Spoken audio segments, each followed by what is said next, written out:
Hello, everybody. Matt Griffin. Rodney Lawrence. And we are here for day 2 of EPS sports coverage of the Greater St. Helens League 3A and 4A track and field championships. Not as windy today. Yeah, that's going to be a good thing. I think the athletes who had to deal with it yesterday, like the pole vaulters and things like that, a better chance for the ones who got to deal with it today. Yeah, I think the good thing, as far as some of the times, they weren't running into a headwind for our short sprints right. and the hurdles. Didn't have a tailwind. It was coming from the side. So even though, that can sometimes mess with your times, I think we got pretty accurate times for those short events. I think so. Supposed to be raining a little bit. It started just a couple minutes ago. It's going to be cold, but I don't think it's going to be as windy. At least we hope not. So once again, we just don't have the manpower or the amount of equipment it would take to cover all of our field events. And so we apologize for that. It's just not technically possible. But we are inviting all of our field event winners up here into the winner circle. So throughout the meet, if you've watched yesterday or in years previous, we will be bringing event winners up here to interview them about their competition. And we're going to have some good races today. I think so. I was just looking at the list, and we got some exciting ones. So yesterday was fun. We had some Heritage seemed to be the team we had up here more than anybody else. We'll see who's going to be the team this week. Today. Yeah. They won the 4x2, 4x1, and then they had an individual winner in the 100. In the 100, yeah. Yeah. So I know that's Michaela Williams, who was the sophomore. Yeah, Michaela Lawrence. Michaela Lawrence, yes. And I know that for obvious reasons. For obvious reasons, right, yeah. Right. We're looking for a good day of track and field. So what we're going to do is just step aside, give you a view of the track, and we'll be back in a couple minutes with either your first event of the day, which is our 3A girls 3,200-meter race, or we'll welcome some folks up here into the winner's circle. For now, I'm Matt Griffin, and alongside Rodney Lawrence. All right. All righty.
Hello, everybody. We are back. We are back. Walking onto the track now are the entrants into the girls' 3A 3,200-meter run. Claire Rogge from Evergreen with the fastest seed time. Madison Lohmeyer from Shelton. Chloe Copes from Prairie. Aaliyah Wilson from Mountain View. Mia Johnson from Kelso. Jaden Kahn from Prairie. Madison Fowler from Kelso. Aspen Hasselblad from Prairie. Kaylee Gomez Salas from Kelso. Elizabeth Abdeyeva from Evergreen. Delia Austin from Prairie. Mariko Uasa from Prairie. Addison Junk from Prairie. And Maya Briggs from Prairie. As I did yesterday a couple times, my apologies if I'm mispronouncing your name. But there are your entrants. Supposed to be 14. I haven't counted. 3. I only see 13 out there unless I'm counting wrong, so somebody might have scratched. 3,200. Yeah, 13 runners out there. I had 14 on my start list, so somebody scratched. But we'll do our best to keep everybody straight. Claire Rogge from Evergreen with the fastest seed time of 12:27, followed by Lohmeyer from Shelton with a time of 12:51. Chloe Copes and Aaliyah Wilson from Prairie and Mountain View following closely behind with times in the 13:10 range. So look for Claire Rogge, who is at the bottom of your screen now, to perform well. A little bit of an upset yesterday in the 1600. She had the best time going in, but I think ended up third or fourth. Well, I think this is her race, so we'll. Yeah. Gonna grab my phone and call up live results. If you are watching at home and would like to follow along at home, go to live.athletic.net and look for the 3A 4A Greater St. Helens League, and you can see results in pretty close to real time. And that is Claire out to the front early.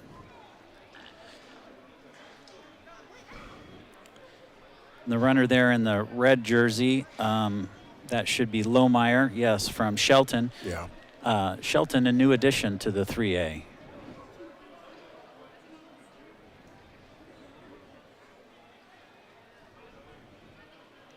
No, it's interesting. Obviously we haven't seen these guys run all year long, but she did take the lead on this 32. I wonder if that's her plan to just kind of stay there, because she didn't seem to take off particularly fast, and looks like the pack's starting to stretch out a little bit as they come around this last corner.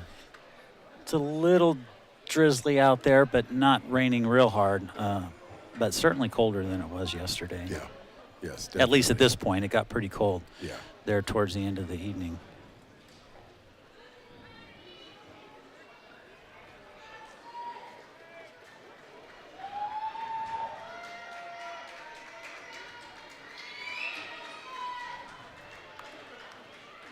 So right at about 1:30 on that first lap. Is that the pace that she probably should be at based on her seed time? And she's right there where she needs to be? Yeah, I think so.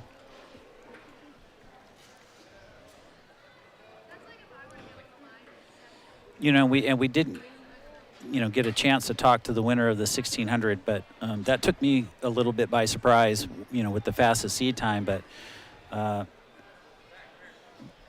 it was her freshman teammate who ended up winning yesterday. I want to say Destiny Sconyers, if I'm recalling the names correctly, but I think that might have come as a little bit of a surprise.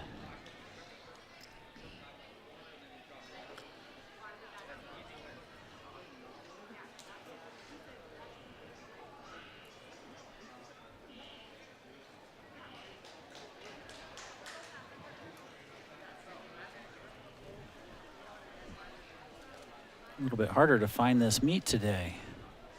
a lot more meets going on around the country. There we go.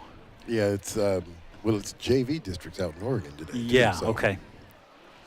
So athletic.net is pretty busy.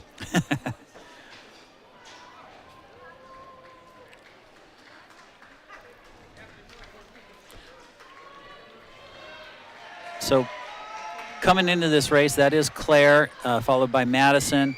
Chloe Copes from Prairie is there in third.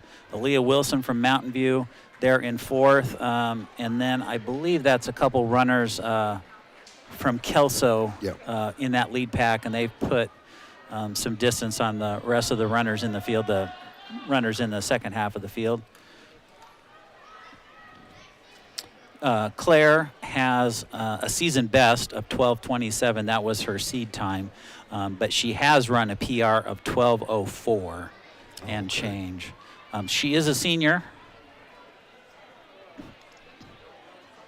Will Jocelyn there for position. It looks like a Kelso athlete just decided she wanted to take the lead for a while.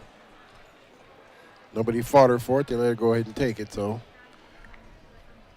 see what kind of strategy this is.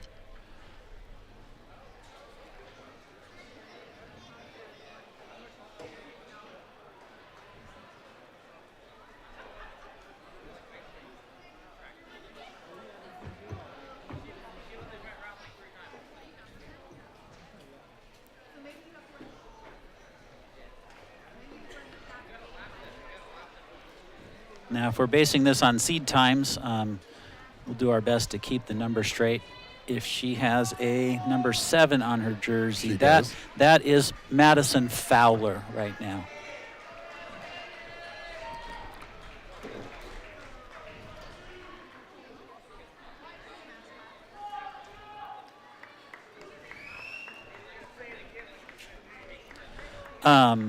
Yeah, Madison Fowler there in the lead.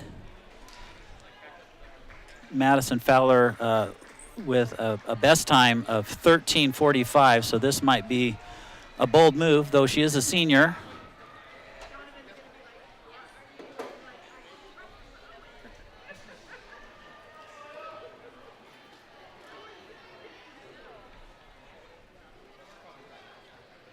That's Claire Rogge retaking the lead.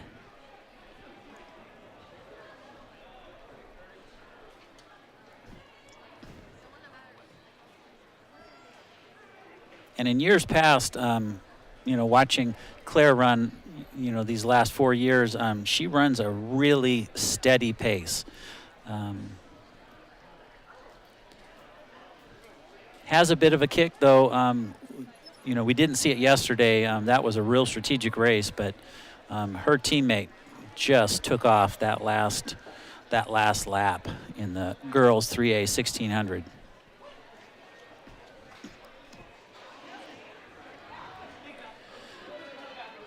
Okay, a little reshuffling here, with Madison Fowler dropping back a little bit, and Claire Rogge and Madison Lohmeyer pushing the pace now, followed by Aaliyah Wilson. So now we have those three breaking away.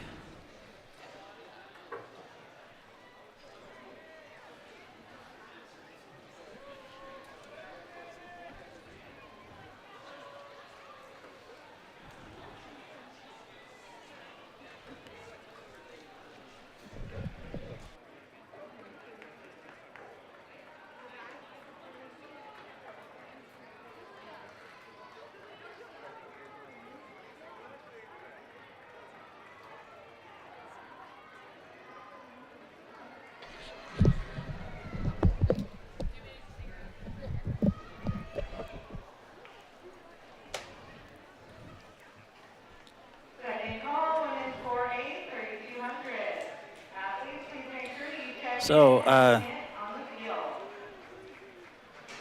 Claire Rogge pushing the pace a little bit, and that is hard work to do, to drag people along behind you, from my experience as a distance runner.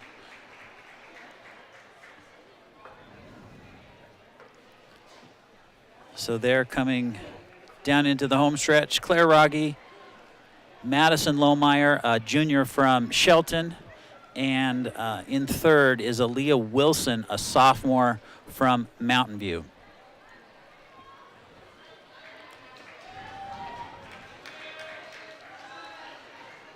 Now, if Aaliyah Wilson can hang on to those folks, she's looking at a PR. We'll see how the rain and the cold affects them.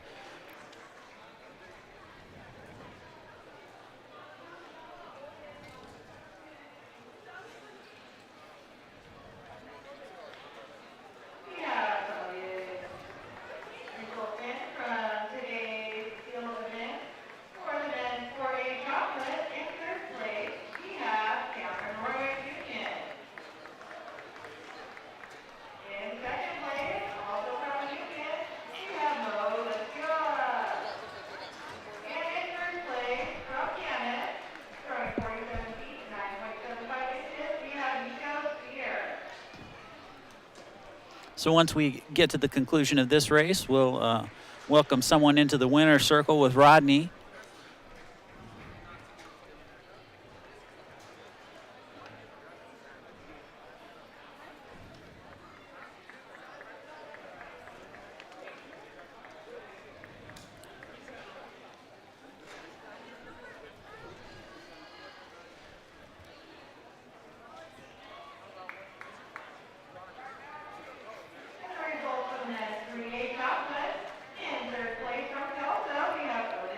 So there's your lead pack. Again, Rogge, Lohmeyer, and Wilson. And rounding out first place from Prairie, throwing 60 feet, 11 inches, we have Will Foster.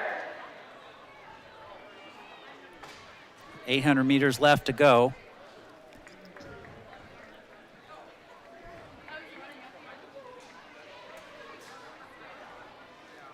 Now in a 3,200 meter race, you know, you can make your move at any time.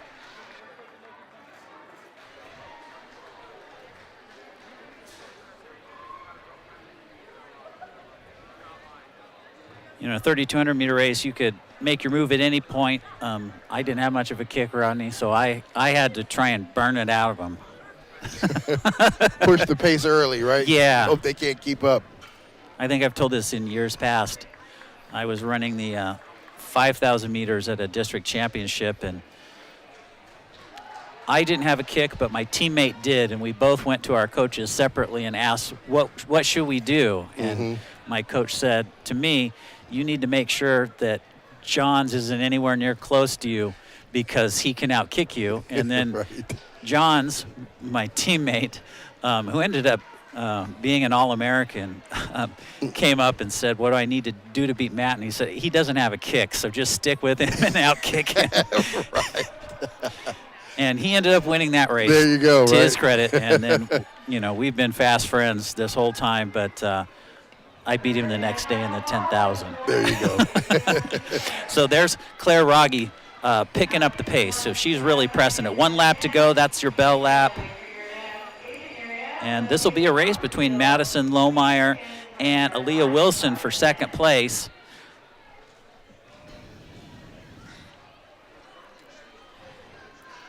And I'm willing to bet that Claire, she's really, this last lap of hers is going to be a negative split, faster than the one previous. So she's putting some distance on them now. And so let's not lose sight of our second and third place runners, because there's Aaliyah Wilson pushing the pace a little bit. Now in second place. Let's see what kind of kick she has and if Lohmeyer can respond. Yeah. Look at Aaliyah Wilson pushing the pace there. Okay, and then Claire Rogge is entering the final turn.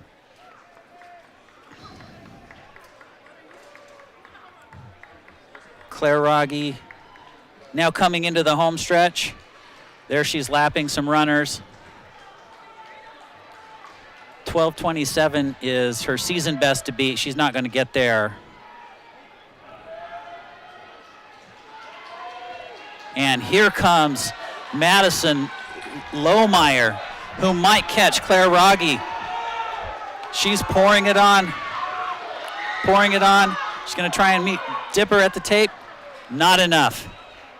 What a great final 200 from Madison Lohmeyer. Aaliyah Wilson placing third, and that is going to be a new PR for Madison Lohmeyer and a huge, huge PR for Aaliyah Wilson. We don't have the final tally just yet, but those are going to be huge PRs for Madison Lohmeyer and Aaliyah Wilson. Congratulations to Claire Rogge, going out her senior year with a district title in the 3200. Congratulations to all of our competitors. We're going to step away right now, and Rodney's going to welcome somebody into the winner's circle.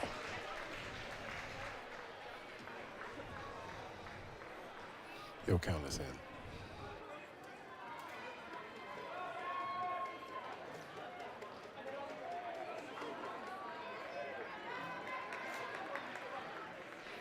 All right, we want to congratulate our first person to the champion circle today. Actually, she was a winner yesterday. Didn't get a chance to make it up here, so we want to make sure we bring her up here first just to kind of start things off. So I want to introduce you guys to Evelyn Reed of Skyview, a senior, won the high jump with a mark of, and I'll let you share your mark. 5 feet 1 inch. So kind of tell us, congratulations first on the win overall and getting you ready to go out there to regionals. First, kind of tell us about how it kind of transpired and how it kind of set itself up yesterday for you. So this is the first year in 2 years where I've been completely healthy to be able to jump, and so I've actually been able to be coached this year because I've been able to practice, and so it's been amazing to be able to work with all the other athletes and my coach, and I've been feeling so much better, and so it's just been an awesome experience to see what I can actually do now that I'm healthy. It makes all the difference in the world when you stay healthy. You can get coached through the year and just kind of go through the progressions and just kind of get better and better. So that's a great feeling. I understand that being an athlete myself back a long time ago. But I do understand trying to compete when you're not healthy. That can be a thing. So I did say that you're a senior, so you want to share where you plan on going to school next year? Yeah, so I'll be going to the University of Washington to study in nursing. I won't be competing athletically there, but I'll be in the intramural sports and still be competing in track and cross country, hopefully, through some fun little activities. Well, yeah, always stay sports active. I'm sure they got a bunch of running clubs up there for you to be a part of while you get your education. Well, we want to thank you again and congratulations. Once again, Evelyn Reed made it to regionals. Thank you so much. All right. So we've got a couple more day one winners that'll be coming into the winner's circle in just a little bit here. I badgered a couple people as we were packing up yesterday. Rodney's getting ready to interview some folks here in a second, but while he's doing a pre-interview, I'm going to bring on the 4A girls 3,200 meter competitors. Let's go ahead and tell you who's in this race. Sarah Thompson from Union, Sophia Rogers from Battleground, Charlie Garrett from Skyview, Claire Gorshals from Union, Eva McGeechee from Camas, Sierra Klein from Battleground, Elizabeth Nava from Camas, Brooke Stewart from Battleground, Emily Jasper from Union, and Emily Reyes from Camas. I have 10 competitors, and I'm going to count them real quick. Yep, it looks like all 10 have shown up. We had one scratch in the last race, but I'm not sure who that was. So let me get back here to my event stats.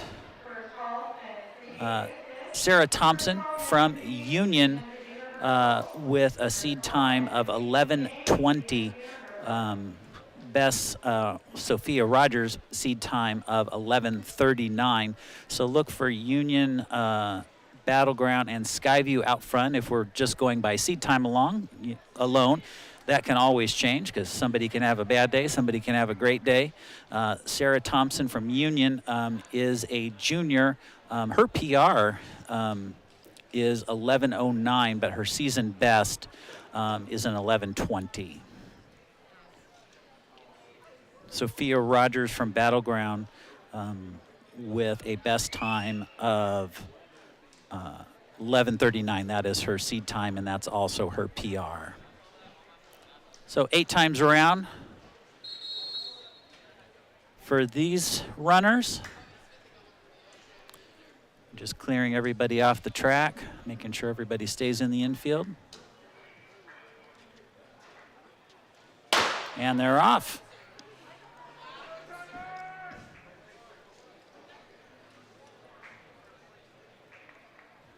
So I'm going to let the field get settled there and step away for just a second, and then I'll jump back in here and start calling the times.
So that is Sarah Thompson from Union out in front, Sophia Rogers from Battleground next, and Charlie Garrett from Skyview in third. If we're basing that on our seed time, Sarah Thompson just running a blistering pace. She's doing the strategy I was just telling Rodney about when I was in college. You got to get out there in front. But yeah, she has got some pretty high turnover there. Her best, again, I consult my phone.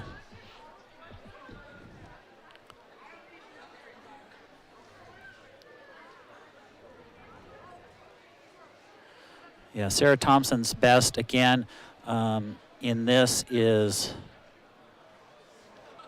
11:20.6. Oh, I'm sorry, 11:09. Her season best this year is 11:20.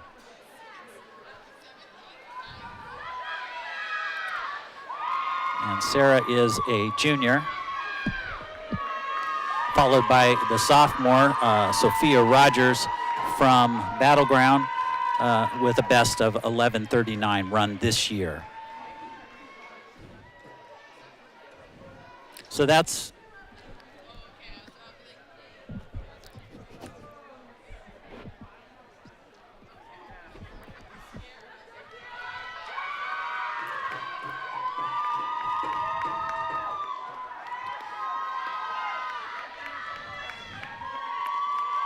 so Sarah Thompson with some will to win right there. She is just hammering away.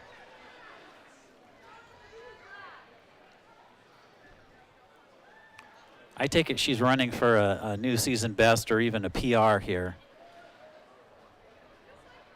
Her time, I'm sorry.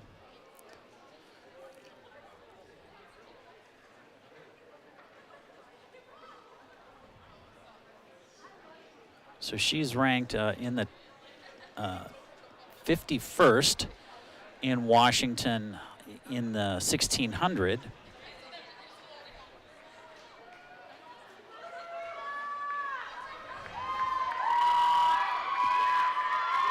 And that's Sarah Thompson putting some distance on Sophia Rogers. 1 year more experience. So crossing the 1600 meter mark in 5:28. And if she keeps up with this tempo, that is going to be a huge PR for her. Like, huge.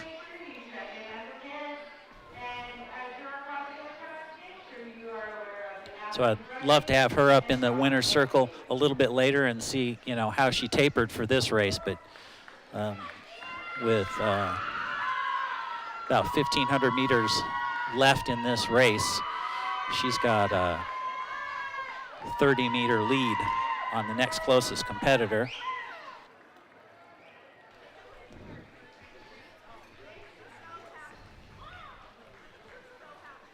They seem to be stretched pretty good all the way around the track on this Yeah, race here. yeah. Huh?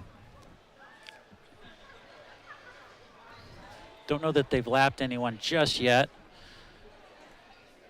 but that is Sarah Thompson just entering the home stretch, again followed by Sophia Rogers. Charlie Garrett in third by a good distance, and a runner, I believe, from Camas in fourth, but they're all pretty spread out.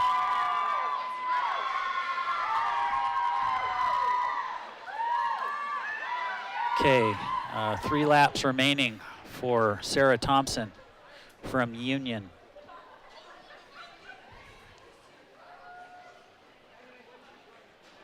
She still looks pretty strong in the way she's going down the track. Doesn't seem to be phased right at this point. her leg turnover is just Yeah, it looks good. been Nice and strong. pretty steady, yeah. Don't have a specific clock here with lap counts, but when she opened up a lead on Sophia Rogers, you could tell she was running a couple negative splits. Yeah, yeah.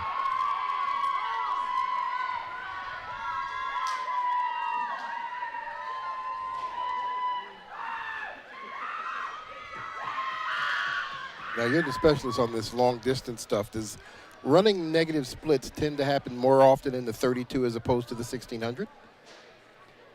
Not always. Okay. I mean, you know, I wouldn't be able to do it because I didn't have a kick. Right. But, you know, if you've got, you know, if you're one of those runners that gets out in front and can run and run and run, I mean, the goal ideally would be negative splits. Right, right. You know, right. towards the second half of the race. Lots Right. of strategies involved. Exactly, exactly.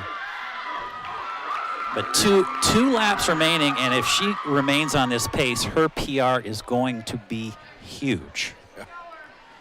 Again, her PR run last year, if I understand this correctly, was 11:09.78. And for a high school runner in the 3200, you know, dipping below 11, That's big deal for okay. on the girl side. And she's got 40, 50 meters on Sophia Rogers, the sophomore from Battleground, but she's also on pace for a huge PR too. Leah Wilson in third. They've just lapped a runner there.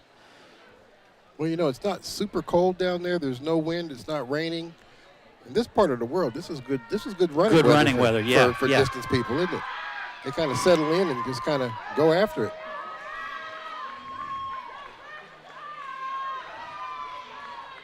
Don't know if I told that story, Rodney, in past years, but I went to 2 years of high school in California, then moved up to Oregon. Uh-huh. And in California, they would cancel cross-country meets because it was raining. And I got up here on my first cross-country meet, and I said, "Are they going to cancel the meet today?" And they said, "Why?" I said, "Because it's raining." And they almost laughed me out of class. Oh, I'm sure they did. They said, if they canceled meets in Oregon because of rain, we'd never run. Yeah, we wouldn't do anything.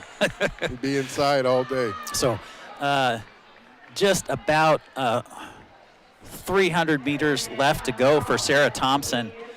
And this is going to be a big PR. Yeah, it doesn't even look like she's slowed down. No. I'll be interested to see. I mean, she's already going at a pretty good clip. Let's watch this final 200, see what kind of kick she has. Yeah. Because she's running by herself, and that is tough to do. Especially the longer the race. The longer the race, exactly.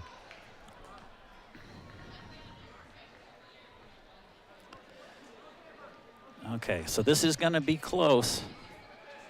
11:09.78 is her time to beat.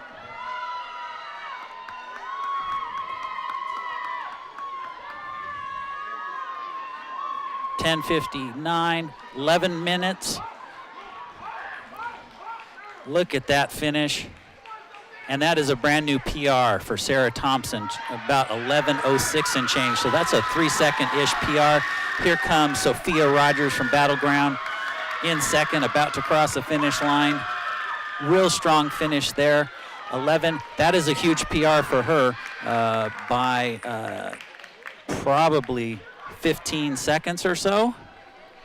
And then here comes our third place runner, Charlie Garrett from Skyview. Congratulations to her. And again, Sarah Thompson and Sophia Rogers there, first and second. You see them exchanging high fives. So I'm gonna step aside, and Rodney is gonna welcome someone into the winner's circle in just a second here.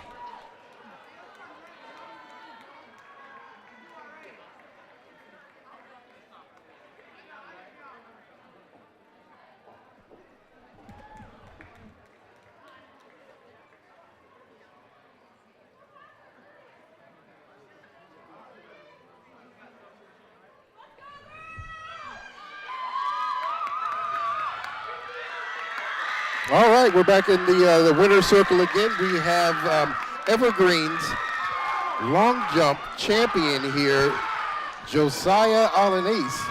So congratulations on the long jump today. Thank you. Tell me, what was the jump that you had? 24 and a half inch. 24 and a half, so PR? No, not a PR. Okay, so almost. I know you hate that word. We kind of talked a little bit earlier. I just had to throw that in there.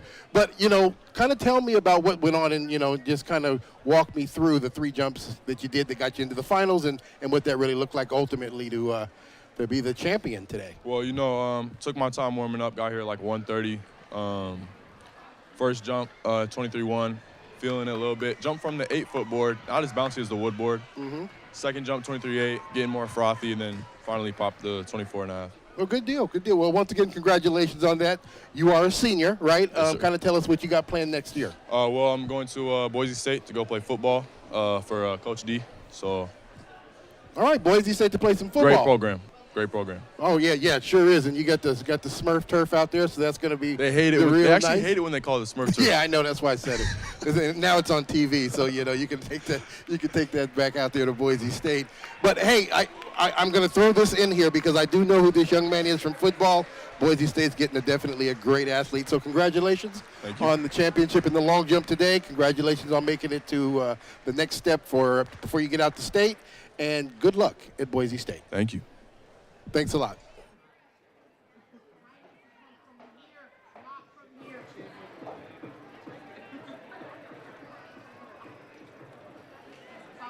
Third and final call, men for a 300-meter hurdle.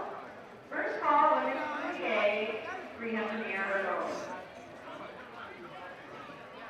All right, Matt Griffin here, back in the winner's circle with me from Camas High School, the sophomore Lucy White, who won the long jump today. What was your final mark? My final mark was 16.4. What was your previous PR? It was 15.6. My goodness, that's what is that? 10 inches. Yeah. Is that right? I'm trying to do my math real quick. I was an English lit major, so not real good with math. How did you hit a mark that was so far ahead of your PR? Well, I wasn't doing so good before. I had a couple fouls, and I was only jumping like 15 fours. But I took my time on the last mark. I resetted, and I just did a good jump. Was that on your final jump, the 16.4? Yeah, final jump. Yeah, in finals. So so you hit a couple? You didn't scratch on your first 2 jumps, no? I did. Yeah, finals first 2 jump I scratched, and then the last jump was 16.4. So it only took 1. Yeah. Congratulations. Thank you. What are you going to look to jump next year? Next Since year, you're just a sophomore, right? yeah, I'm hoping probably high 16, 16.8, hopefully. Okay. Congratulations. So Lucy's going to step aside and pass the microphone over to her teammate, who's going to step into the frame here. Keaton, pronounce your last name again for me, for everybody at home. It's Jaquis. Jaquis, you won the high jump today. What was the weather like? I mean, yesterday was real windy. Today, a little more calm? For the most part at the beginning, but then it started to sprinkle. Yeah. But that wasn't much of an issue. Wasn't an issue. Your final jump was 6 feet. 6 feet even. To win it, was that on your final jump? Yeah, that was on my final jump. How did the first 2 go? Scratches? No? No, that was the first time I jumped. I just made it right away. You won on your first jump. Yeah, basically. Congratulations. So that ties your PR? Yep. Okay. You're just a sophomore. What are you going to jump next year? My goal is 6'3", 6'4". Okay. All right. Well, congratulations to Keaton Jackway. Yep. Close enough? Yeah. Congratulations to Keaton, Camas High School, the winner of the boys 4A high jump. Thank you.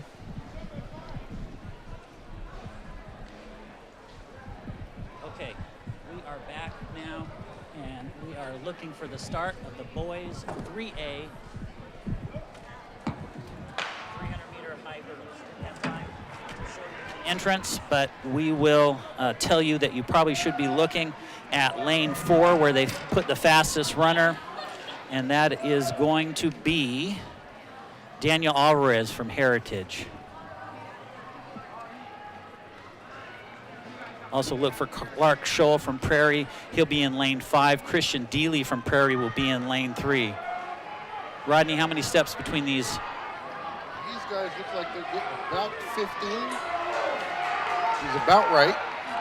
Still attacking the hurdles strong at this part of the race, which is not always seen, but a nice, strong attack on the hurdles. Daniel Alvarez in first, Clark Scholl from Prairie second, and that looked like, who was that in third? That was another Prairie runner, Christian Deely, I believe, in third. I'll have to double check that. We were a little late getting back, but we got to the start of the race just in time. Thanks for the heads up, Wade.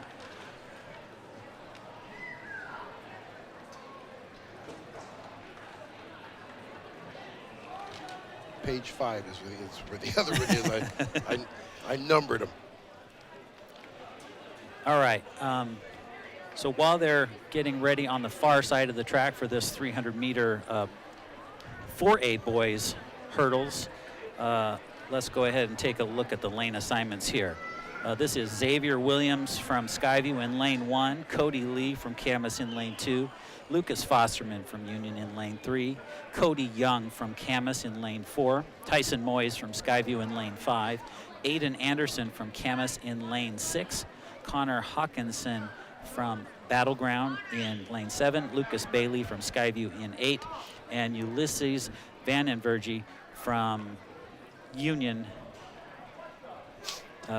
in lane 9. And looking at this, it looks like Cody Young and Tyson Moyes. Those seem to be the two right there in the middle of the track, lanes 4 and 5. I remember Tyson Moyes had a great run yesterday. Yesterday in the 110s. Yes. Yeah, he sure did. He was the winner of that, correct? Yep. I think, yep. He sure was. Yeah, those two, 41-47 and 41-44. Cody just nudging out Tyson just by a little bit there. So it'll be in Tyson's favor. He's in lane 5. So Cody's chasing Tyson.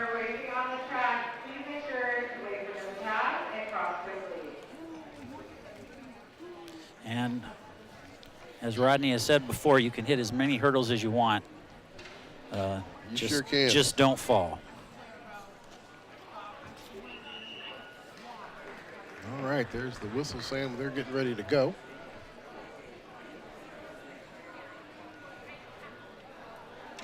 And is that pretty standard, Rodney, 15 steps between? 15 to 16. It just kind of depends on what they've been trained to, what they, it depends on if, because once again, I mean, when we were talking about the 110s, the odd number keeps the same leg going over. Sure. In the 300, you can attack it with either leg, which, if you're able to do that, that just makes it look like you're just running around the track for all intents and purposes. So it's a good thing. It doesn't necessarily have to. 15 steps would give you the same lead leg all the way around.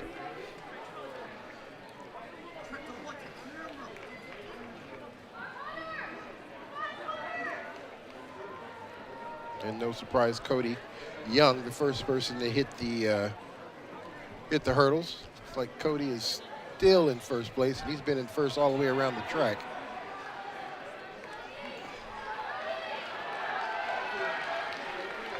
That's Tyson Moyes with a slight lead there. 2 more hurdles to go. We have one go down. Here's going to be the battle. And that's where they can get you. When you don't attack the hurdles and you do the stutter step, you can end up getting beat that way. So Tyson Moyes with the win. Cody Young from Camas in second.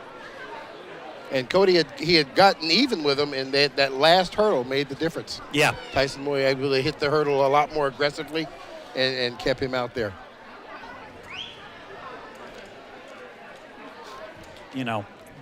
Big distance between all the hurdles, but then just a short stretch between the last hurdle and the finish line. Yeah. So that's why that second to last hurdle so important.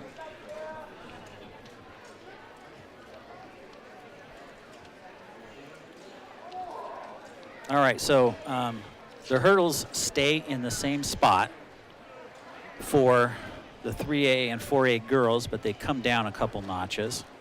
So we have our volunteers and athletes lowering the hurdles. For the 3A girls hurdles, I'm going to see how we are on time. 3A hurdles supposed to take place at 4:45. So again, a track meet can run late, but never early. Oh, we said that yesterday. Well, but they skipped an event. They skipped an event. That is true. And then reshuffled, and it took me a while to figure that out. Yeah, there was a unified race that was supposed to happen earlier, and they just bumped everything up. Yeah, they sure did.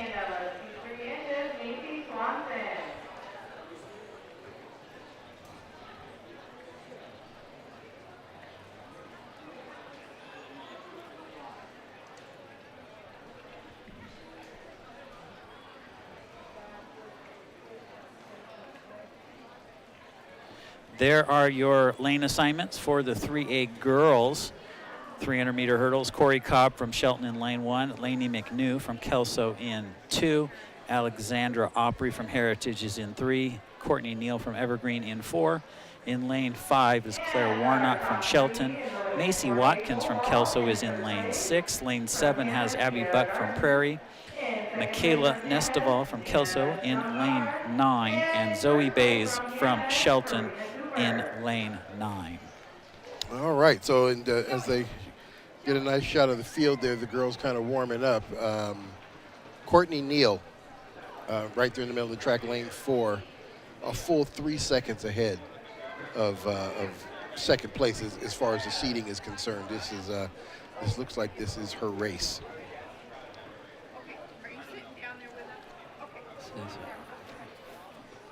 And looks like right now it says, Courtney Neal at 47.13. The next one is 50.62, 50.71, and then a smattering between 52 and 56. So it looks like it's definitely going to be a race that Courtney Neal is going to get out here and show out in. We'll see what happens. And hopefully everything goes well, no hurdles are hit, and she's able to PR and break records. Yep.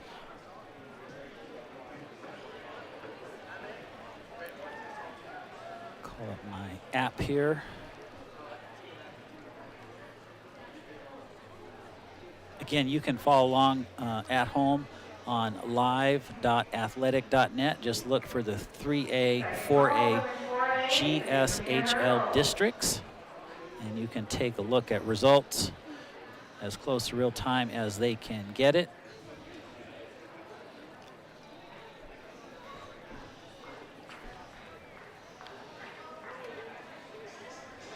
So we talked about this yesterday. Courtney Neal leading the field with a time of 47:15. That is her PR as well. She is just a freshman. Yeah, she is. She is definitely. Yeah, so that's exciting for Evergreen's track program. Yeah. To know that she's running this well already. But the young lady is an athlete, like I said. Volleyball, plays very well, and also a very good basketball player. And I do believe basketball is her first love. Yeah. I'm not quite sure.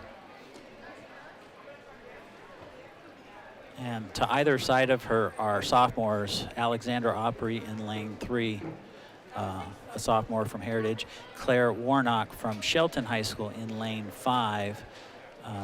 She has a PR of 49.68. That's her season best, but she comes in with a seed time of 50.62. Well, kind of like we talked about yesterday, I mean, how exciting it is for the young kids, you know, to be out here showcasing their talents and just letting us know that it's going to be something fun to watch for a while. Yeah. Clean gun, and we'll see who's first. And Courtney does hit the first hurdle first, so she is definitely in first place. Nice, strong attack on that second hurdle. Really see how she smooth, comes around the corner. Leading with her left leg, at least over the first two. Same leg, so she is getting an odd number of steps in between each hurdle as she comes around the corner here, still aggressively attacking the hurdles, which is super impressive when you get around, impressive I should say, when you come around this corner. These last two hurdles really tell it all. Great job there. One more to go. 47 and change. That looks like a 47 low. Oh, and we had a young lady hit that last hurdle. That's always a tough hurdle to hit because you're tired, you're exhausted, and you hit that hurdle, you go down hard.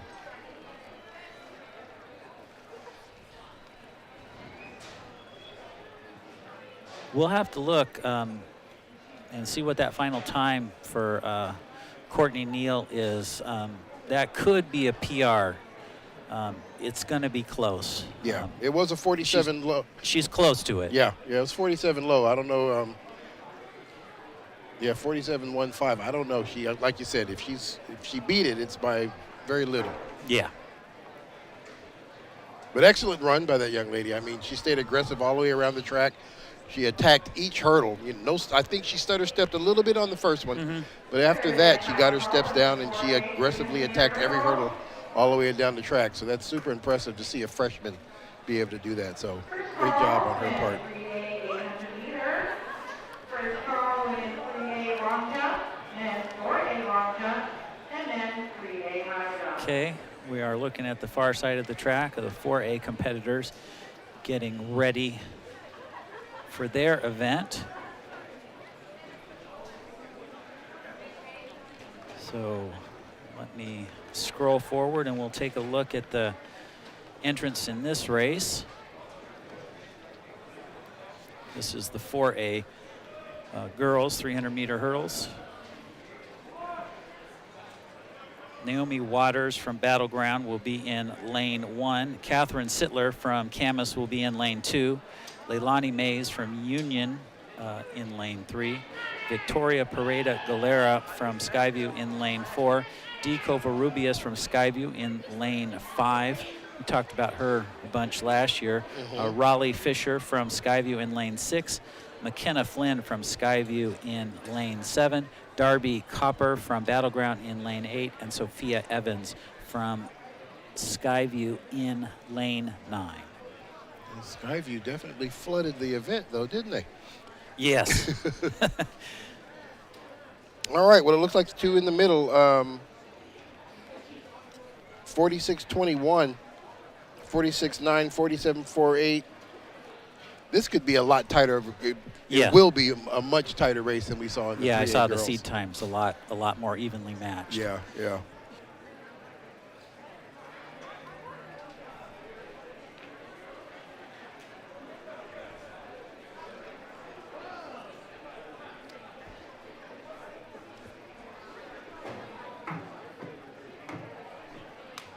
Already waiting for to get the final okay from the officials over there. Looks like the girls are starting to head towards the front of their block, get ready for the call of the official.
Well, it looks like just off camera. I know you guys in that last race we saw one of the Kelso athletes fell pretty hard, and looks like they're going to take her up to the trainers and get some additional attention.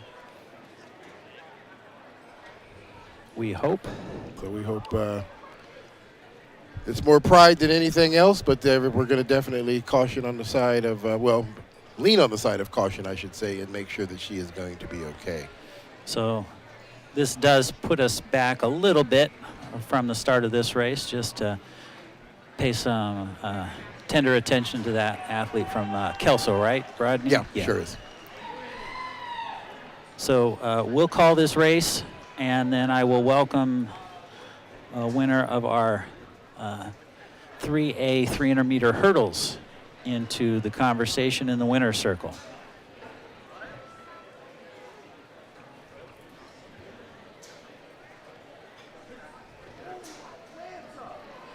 Okay, I think they're just waiting for the sign from the timer's tent that everything is ready to go. Yep, there it is. There's the whistle. So again, look in the center of your track. Lanes 3, 4, and 5 will be your fastest seed times.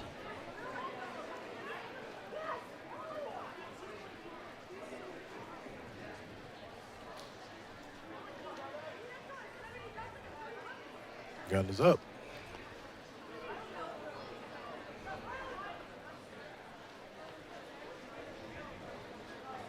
And we've got a clean start.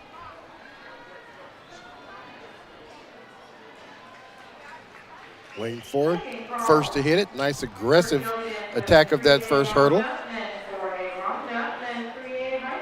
And there's going to be, what, 3 or 4 runners hitting the home stretch at the same time. A lot closer than that 3A around the race. corner together here. Nice little crowd.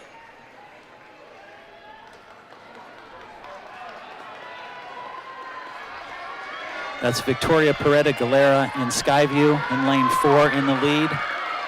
Looks like one of her teammates are coming up on her. She did stutter that last hurdle. That's D. Covarrubias in lane 5. Nice aggressive attack of the hurdle. Good job. Nice finish. Victoria D. and then Leilani Mays from Union in 3rd place. So we're going to step aside here.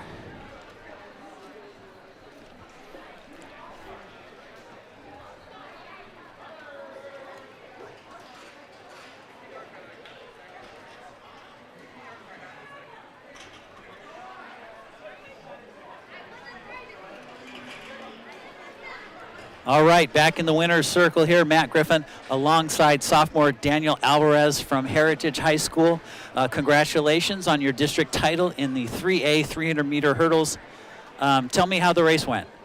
Thank you very much. And it was, I was feeling pretty nervous before. I didn't know how I was going to do. But I think I went in with also hope that I'd be able to PR at least and make it a good race. And so your final time here, 43.45. That was a PR by how much? By about a whole second. Okay, now do you run the 100-meter hurdles as well? Yeah, I do. Okay, did you run them last year?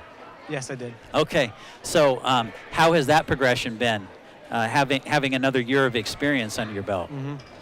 Well, I've been doing hurdles since 6th grade. Okay. And so it's been a pretty long journey, and high school was a big jump for me. Uh-huh. And so I think for the 100 hurdles, it's just been pushing through, Yeah. since they're a lot taller, that Yeah, trying to they get are. over them. And So just a sophomore, what's the goal for next year? to do it again. To PR, to PR Another again, district and title? I hope so, but You're going going for to the PRs dip is- below 43? I hope so. Yeah, Okay. that's the hope. All right. Well, congratulations. Thank So you. we hope to see you back in the winner's circle next year. This is Daniel Alvarez from Heritage High School, the district champion in the 3A 300-meter hurdles. Rodney, back to you. All righty, well, we got a shot there. Looks like the next event on the track is going to be the 3A boys 800-meter. Scheduled to start at 5 o'clock. That's what it says. We seem to be, we're running pretty good ahead of schedule right now. About a full 8 minutes. So we'll see if they're going to slow this down or. They did bring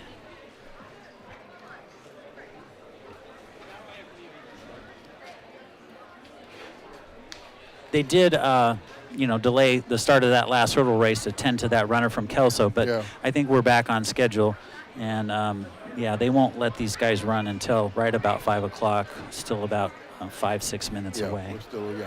All right, so I'm going to step aside and talk to somebody who I think is going to come into the winner's circle. Already.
All right, back in the winner's circle here. I'm excited to talk to this young lady, Sarah Thompson, right, from Union High School, winner of the girls 4A 3,200-meter run with a big PR. How does that feel? I'm excited about it. I'm excited to finally PR in the 32 this year, and I'm glad that I PR'd before moving on to regionals. You are just a junior, correct? Yeah. So what are you going to run next year? Going to dip below 11? I'm hoping to, yeah. Hopefully maybe even in regionals if I can. You but, can definitely yeah. do it. I was just impressed with just how quickly you turned it over, and I told Sarah before she came on the air that I would hold this as a surprise. You are now ranked 24th in the entire state of Washington, so you broke the top 25 with that time. Congratulations to Sarah Thompson from Union High School, winner of the girls 4A 3,200 meter run. Congratulations and good luck at regionals. Thank you.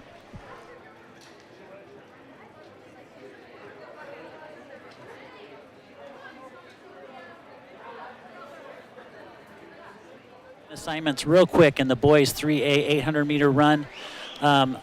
Pay attention to lanes 3, 4, and 5. Ethan McKell from Prairie, Dakota Hufek from Prairie, and Devin Thomas from Heritage. These are your entrants in the 3A boys 800 meter run. Get into my app real quick here. The best time here is Dakota Hufek from Prairie in lane 4 with a time of 2:01:01, and then Devin Thomas 2:01:03. Rodney knows this. In high school for the boys, dipping under 2 minutes is a big deal. Yes, and it so is. these guys are right on the cusp of that.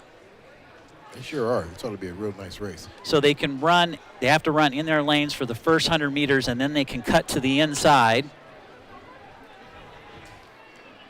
And that is Dakota Hufek from Prairie out in front, followed closely by Devin Thomas, still just off of his shoulder there, half a step behind.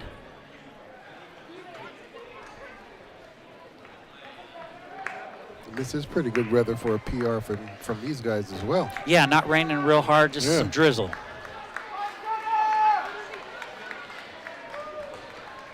And that's Graydon Tanner from Evergreen in 3rd place right now, I believe. All right, at about 57 high as they come through. Yeah, this is a true kickers race. I mean, at the elite levels, it's a sprint race. Yeah, it sure is. But, it sure is. But on the high school level, college level, depending on what division you are, this can be a middle distance type race. Yeah. Where the winner gets the kick, but at the elite levels, I mean. Yeah, they'll run off and leave you.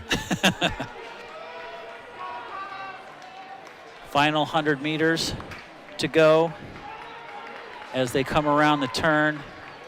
That's going to be Dakota Hufek. Looks like there's going to be a little movement. If Devin Thomas wants to win this, he's going to have to swing wide. And that's what he did. It looks like they're going to battle here, neck and neck.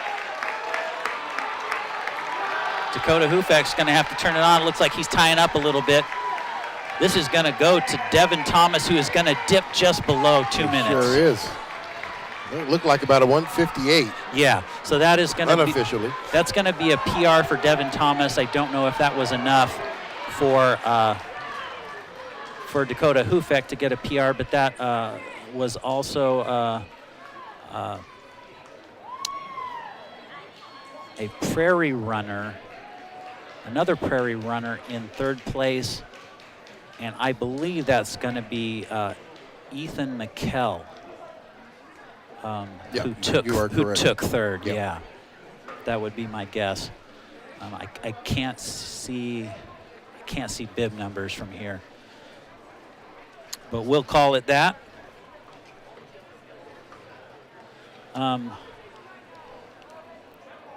They're going to have the boys 4A stepping onto the track in just a moment. I'm going to step away just for a moment. We'll call this race, Rodney and I, together, but I'm going to step away and do a quick pre-interview for someone who's going to step into our winner's circle. Yeah. Well, you see them there, courtesy of James, one of our camera operators today. Shout out to all our camera operators today. James, Nathan, hi Nathan, and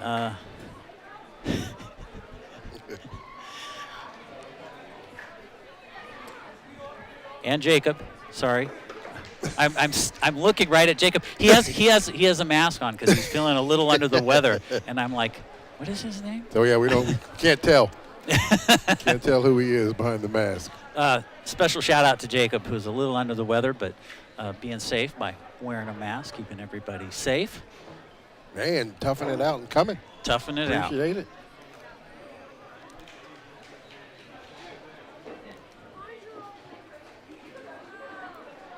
Yeah, let's take a look at our lane assignments as they get ready to walk onto the track. Adrian Weissman from Camas in lane 1, Jackson Fortin from Union in lane 2, Zachary Zamora from Battleground in lane 3, Bradley Harris from Union in lane 4, Huckleberry Olson from Skyview in lane 5, Sabin Kotsovos from Union in lane 6, Soren Mason from Union in lane 6, Brian Shin from Union in lane 8, and Hayden Louis from Skyview in lane 9. I'm just checking here. And I'm sorry, I had a little typo on that graphic. That was Soren Matson. I spelled it Mason. So a little typo there. My apologies. I had to make lots of graphics in just a day. In a very short amount of time. Yeah. I had them all ready, and then they made some late additions and changed some lane assignments on me, so I was panicked yesterday making a bunch of graphics.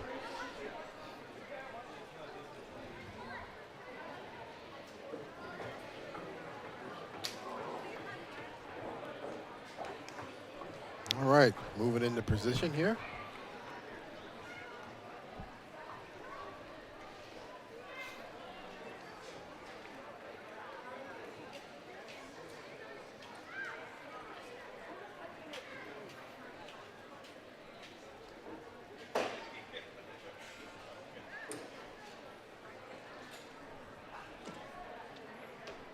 So our best time here is a really good time. It is 1:56.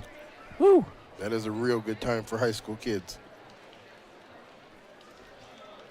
Yeah, for high school, we talked about 2 minutes, dipping under 2 minutes being a big milestone for the boys' side, but then, the next step is at under 1:57. Yeah.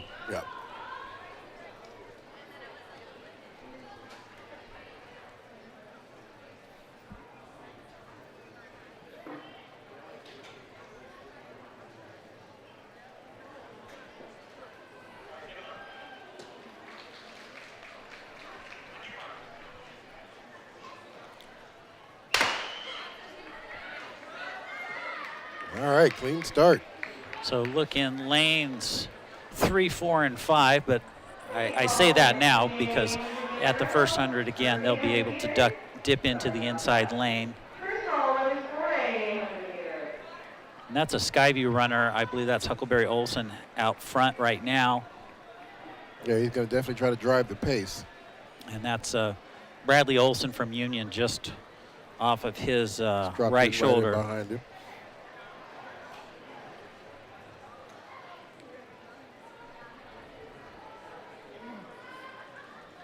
See how long Bradley's going to go ahead and take the lead now.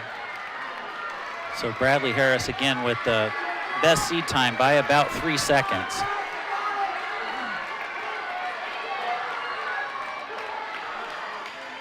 .56 and change for that first lap. Now, if he can run a negative split here, he's got a PR. Yeah.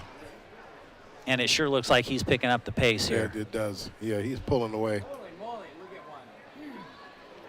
It's all about not tying up when it's as chilly as it is. Yeah. The wind's not as bad. It's not as cold as it was this time yesterday. At the last 200, he's at 126.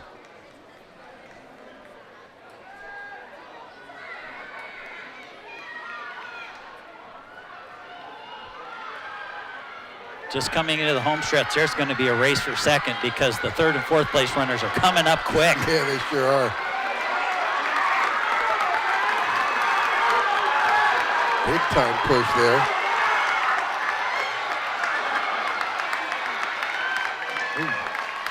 156 high for the winning time. Battleground pushes in, comes into second place. That was Soren Matson from Battleground in second. And I didn't catch the third place runner there, Rodney. I don't think that's going to be a PR. I think he was just above it for Bradley Harris from Union.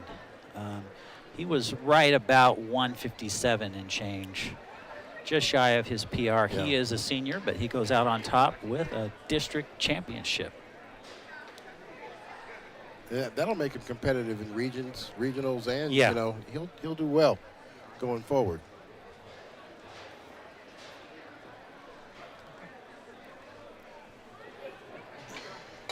Set my order of events here, see what we got coming up next. We're going to shift to the far side of the track for these next 4 races, the 200-meter run.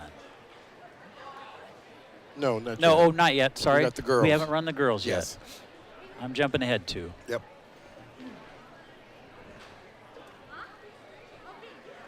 So they're still, looks like the girls are still in the staging area over there. The race is not supposed to start until 5:15, and yeah, it's about 5:07. So yeah, so we've got a couple minutes yet.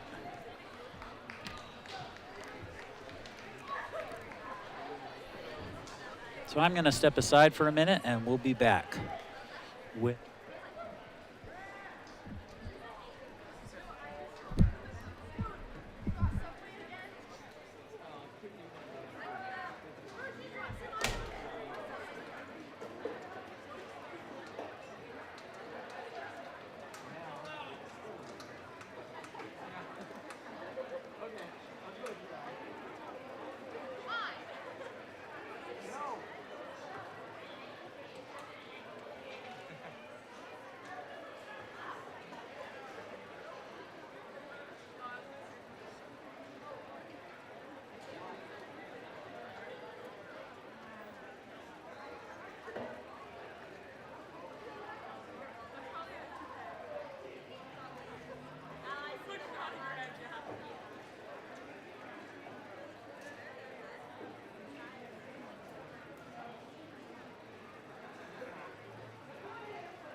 All right, as they get ready to step onto the track, here are your entrants in the 3A girls 800.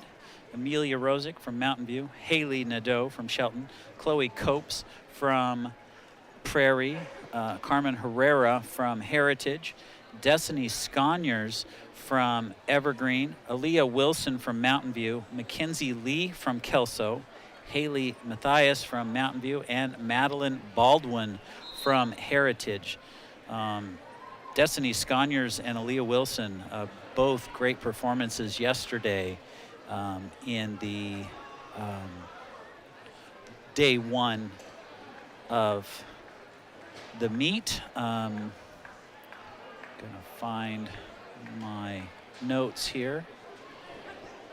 Yeah, Destiny Sconyers, just a freshman, and she won the girls' 1,600-meter relay on the 3A division. And Chloe Copes from Prairie took second. And so they are both in this race.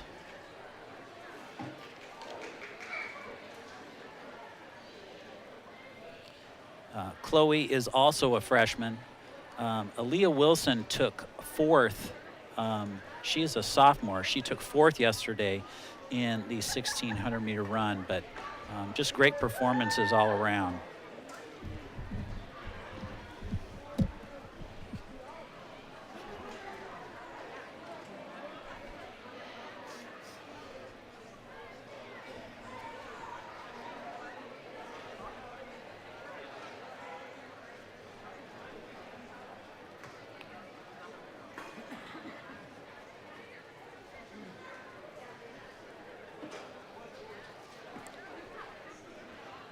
I need to get an iPad with a bigger screen than my phone here.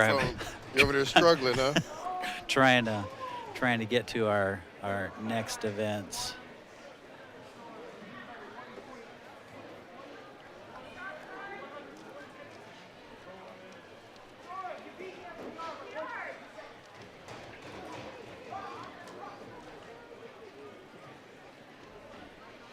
Well, there we go. Just going to give you some seed times as they step out onto the track. Amelia Rosick with the best time from Mountain View I'm sorry, that is wrong. Carmen Herrera from Heritage with a time of 2:31.21. Chloe Copes, Destiny Sconyers with the next fastest time from Evergreen, 2:36.46. She had a big win yesterday in the 1,600. Yeah, she sure came from behind, and we talked about that. We're going to be seeing her in the years ahead. Kind of stunned her teammate Claire Rogge by winning the girls' 1,600-meter race. But was pleased to see Claire bounce back from that. That probably gave her some motivation to win that 3,200. Exactly.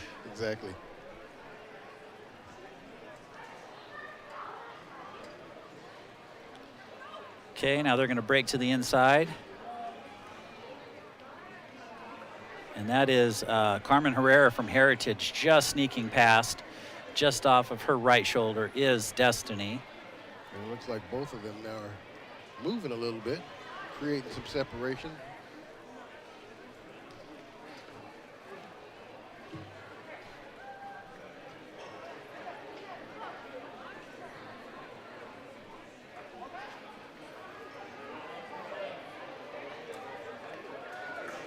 On the girls' side, in high school, breaking 2:30 is a big milestone, and then the one after that, probably 2:20.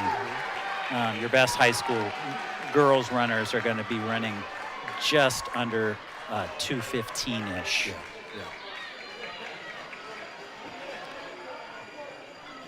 Okay, so this is going to be a race. Yeah, they're going to sit right off her shoulder there, just gonna wait to see who's gonna make the move, who's gonna have the biggest kick here at the end. Yeah, and Carmen Herrera taking up as much of that lane one as she can, trying to push Destiny a little bit wide. Yeah.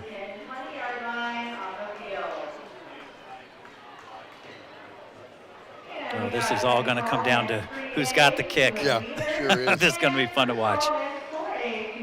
Okay, they've got 200 meters left to go. If Destiny wants it, she's going to have to swing wide.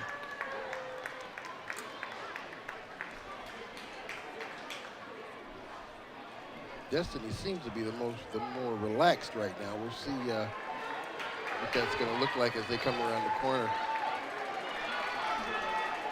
But Herrera does seem to be pulling away. We'll see. She's trying to make a move. It doesn't look like she's going to be able to catch her. Destiny not giving up. Oh, here's a late run. He's going to try and dip at the tape. She's going to get her. Oh, that is definitely a photo finish right there. We'll see what happens. There's no way I would predict a winner in that. Yeah, not at all. And again, like yesterday, next year I'm bringing out the instant replay machine because that's 2 days in a row where we've had a photo finish. Nice. Shelton comes in third. Yeah, we're going to have to wait and see who gets who starts celebrating for a second. Yeah. So let's just stay here. Yeah. Because we're not going to have the results just right away. Let's see who might celebrate. So in addition to the automatic timing, you know, what you can't see is there is a camera down in the tent, just off the left side of the tent that they can scrub back second by second, or tenth of a second by tenth of a second to see who crossed the line first. Okay, so we talked about the 213, 215 mark being a good mark for high school. We've got two athletes, Camas and Skyview, here in the next heat. 213 is Evanson from Skyview. They don't have the first name on my sheet here. And Marshall, Camas, both of them coming in with 213. That is Daphne Evenson. Okay. From Skyview, Yeah. who I told a teammate to track her down because she won the girls' 1600 yesterday, and we've been talking about her for a couple of years. She's had an outstanding career. Yeah, she sure has. So here are the entrants in the 4A girls 800-meter run. Lane 1, Rebecca Petty, Camas. Kate Westfall from Camas. Lila McCarthy from Camas in lane 3, starting in lane 3. Daphne Evenson from Skyview in lane 4. Elisa Marshall from Camas in lane 5. Brianna Mazilu from Camas is in lane 6. Charlie Garrett from Skyview in lane 7. In lane 8 is Addie Gomez from Union, and Natalie Estrada from Camas will be in lane 9. Now Layla McCarthy could possibly upset. She's sitting at 218, so she's right there around them. We'll see who pulls away. We'll see if all three of those guys go together and try to kind of push each other for better times today. Yeah, look for Daphne Evenson from Skyview and Elisa Marshall. Like I said, anywhere from 206 to 214 could win the state. Yeah. At the 4A level. You know, Daphne Evenson, her race yesterday was so commanding. This is information I didn't have yesterday. That places her in the top 100 in the entire country for the girls 1600. Oh. Stands at 94. 94th in the entire country, her time yesterday, and she is 5th in the entire state of Washington. Oh, nice. And here we go. So, of course, Daphne Evenson having a great day yesterday. Okay, so that is Elisa Marshall from Camas. Trying to cut to the inside, but I don't think she's going to get a step on Daphne Evenson, who is on the inside in lane 1. Yeah, so she just decided to take lane 2 and just hang there for a while, it looks like.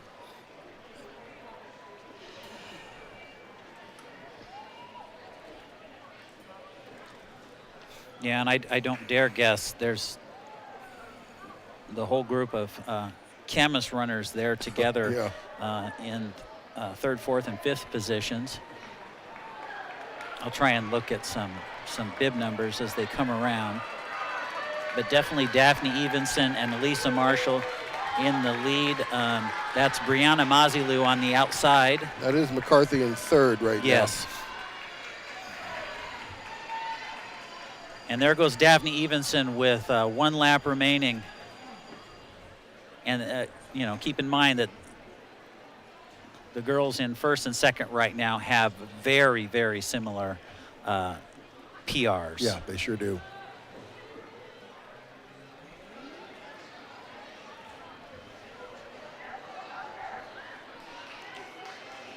Evenson pulling away from Yeah, if from even Marshall at this point. So let's see. so long as she doesn't tie up, this is her race to lose at this pace. Right at about 146 at the 200 mark. Lisa Marshall's kick is going to have to be incredible to make up this ground. And anything can happen, but here comes Daphne Evenson just tearing into the final 50 meters. But here comes Marshall. Marshall's kick's pretty good, too. She doesn't look like she's going to be able to close on her. Daphne Evenson just shy of her PR. I don't think she made it, but I think they both ran 2:13 high. Yeah, you're right. I think you're correct. And let's, I'm going to look at the bib number. So in third place there was Lila McCarthy from Camas. Absolutely great run. And that's set up just the way the seeding sheet had it. What an outstanding career for Daphne Evenson. Just amazing. 2 district titles today, and I know she won some titles last year as well. Let's see if we can get her up into the winner's circle. At least that's what I was telling one of her teammates earlier. Yeah, grab her, get her up here.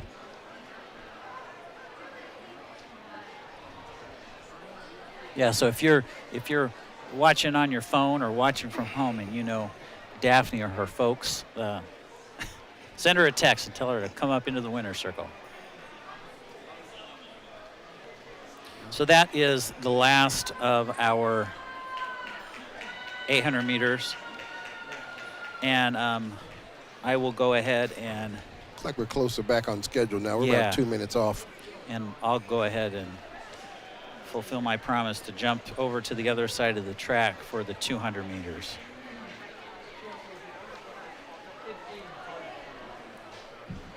And as we get ready for that, I'm going to go back and see if we've got the final results from that 3A girls 800. Nope, it hasn't come through yet. I'm so interested to know who won the dive at the tape there. So I'll keep hitting refresh on my phone while we get ready to shift to the far side of the track. So Rodney, what's the trick in the 200? I ask you this every year. Start out fast and stay fast. Simple as that, right? Yeah, I mean, it's about being, the 200 is about somebody who runs the curves very well. Yeah. You know, if you can master that and stay real strong with the race all the way through, this is your race. Well, I think we talked about this last year and in years past. You know, having the fastest seat time in the center of the track, you've got people on both sides of you that are going to push you into that final straight. And if you can be out front, it's nice. It's nice. Yeah. But there's an art to running the curve. When you come down out of it, you know, some people like to go high and then come low down, come high in the lane and then come down low. It kind of creates what they say a whip. It kind of shoots them down the track. And if you figure that out, you're pretty good at it. You're pretty good at it. You got a good chance.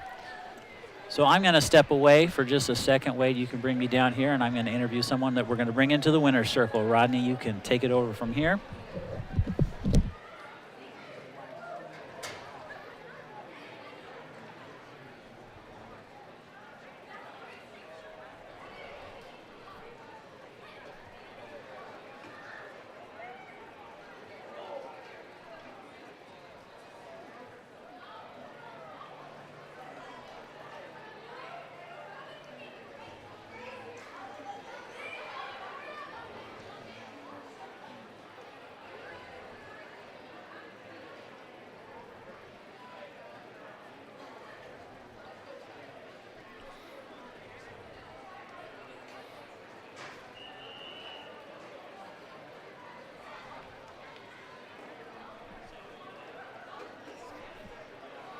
Alrighty, so here are the lane assignments here for the boys 3A 200 meter.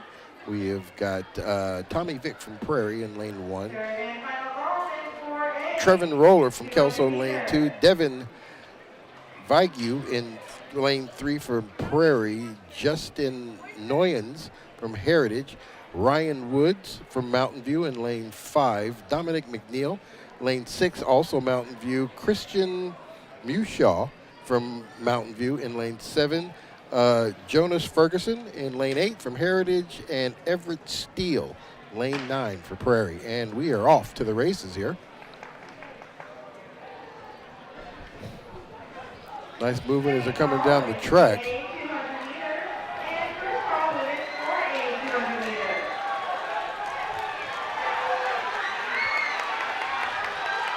And there is a battle there. It looks like Prairie is going to ultimately take that in Lane 3.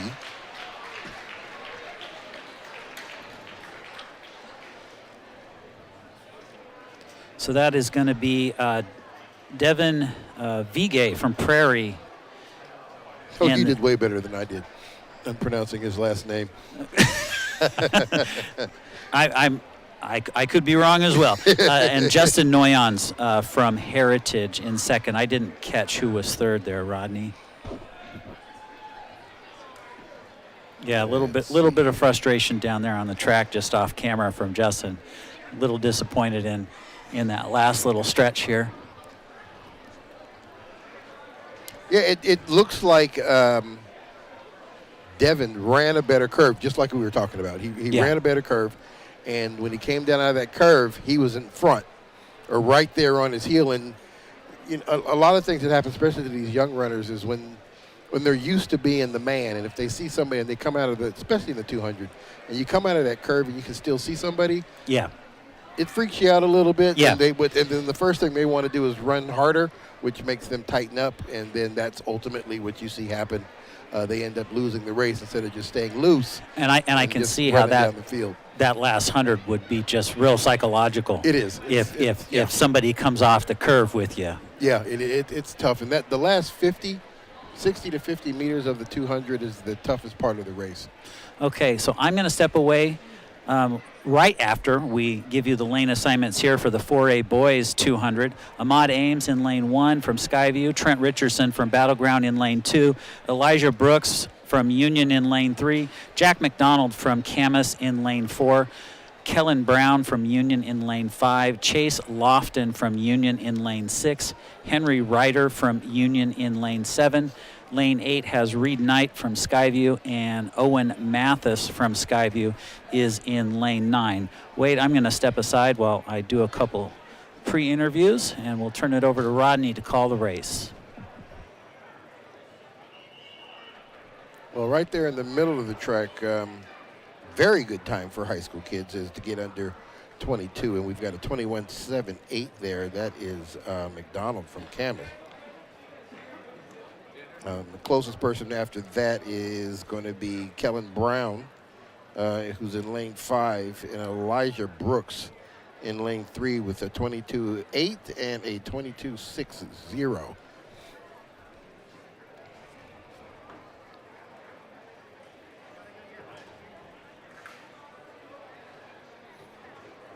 So the race will definitely be in the middle of the track. Lanes 3, 4, and 5.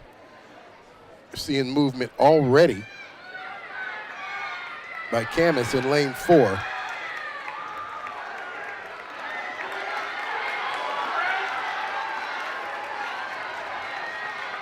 And he is definitely running a pretty good race here. And it looks like that's going to be unofficially 22 low. Did not reach the PR or at least hit his seed time, but definitely run that race with about 3 or 4 meters to spare.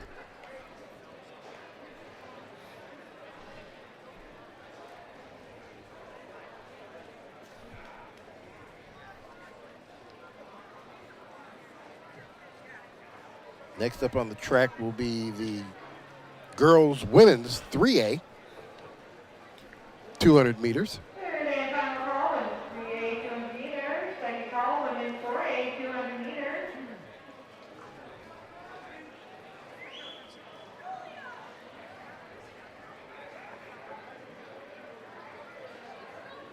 So events left today is of course, the women's 3A, 4A, 200 meters. Then we will move over and jump to the men's 3,200, 3A, 4A, and Then we'll have the 4x4 relays, which are always closing out the event, which are the exciting ones.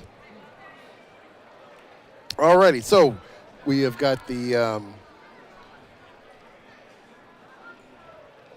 3A girls 200 meters.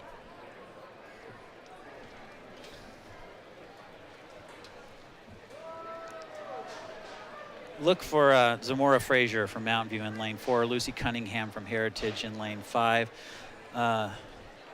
Do we read them all?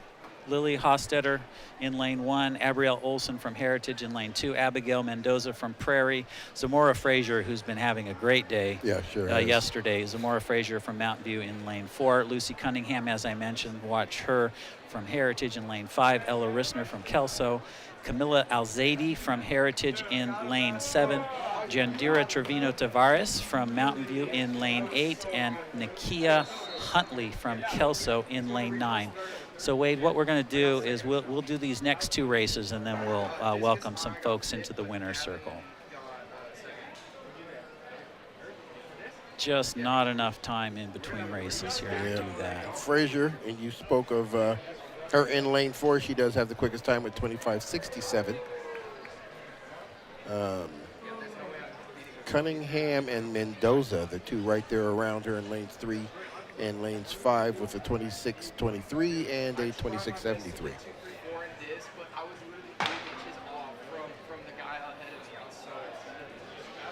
Frazier is moving already, pretty much making up the stagger as she comes out of it.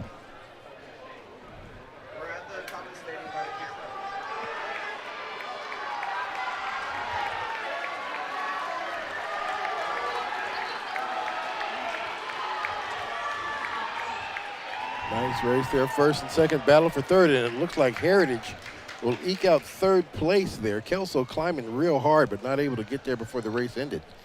Yeah, great run there by Zamora Frazier from Mountain View for the win. Second was Abigail Mendoza from Prairie, and third, Lucy Cunningham. Yep.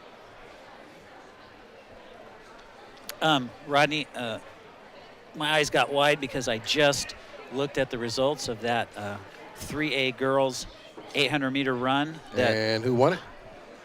Destiny Sconyers, the freshman. Got her. So get this, her final time was 2:26.91. Second was Carmen Herrera at 2:26.92. Oh. Destiny Sconyers, the district championship by 1/100th of a second. And that's what it comes down to. So congratulations to that young freshman out here just battling. Yeah, and and what's great is we're going to see Carmen Herrera, who is a junior next year. Let's see, the top 5 runners in that race got PRs. Yeah. So that was a quick race on the 3A side. Let's take a look at the lane assignments for our 4A girls 200. Sani Walker from Battleground, Ka Ohulani Miles from Union, Maya Harris from Camas, Paris Ackerman in the middle of your track, Skyview, Ria Banjari from Union in lane 5, Lainey Curry from Skyview in lane 6, Catherine Sittler from Camas in lane 7, Eviana Rudolph from Union in lane 8, and Malia Ephraim from Camas in lane 9. So we'll call this race and then welcome some folks into the winner's circle. I'm excited about this. Ackerman, 24:56. Her seed time. Nobody close. The battle will be third, second, and third. She ought to run down this track a good 4 or 5 meters ahead of everybody else coming down. So as they come into the straightaway, you'll want to look at lane 4.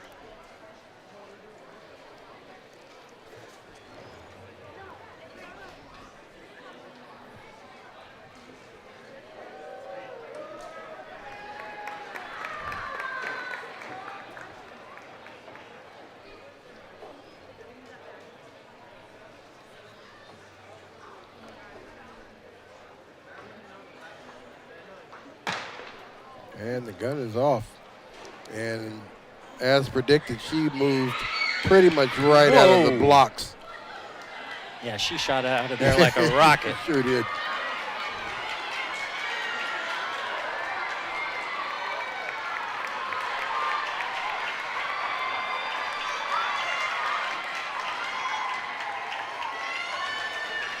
Yeah, she came in and looks like unofficially a 24 high. See what that ultimately ends up being. But yeah, from the gunshot, she was already making them staggers. Right. Okay, so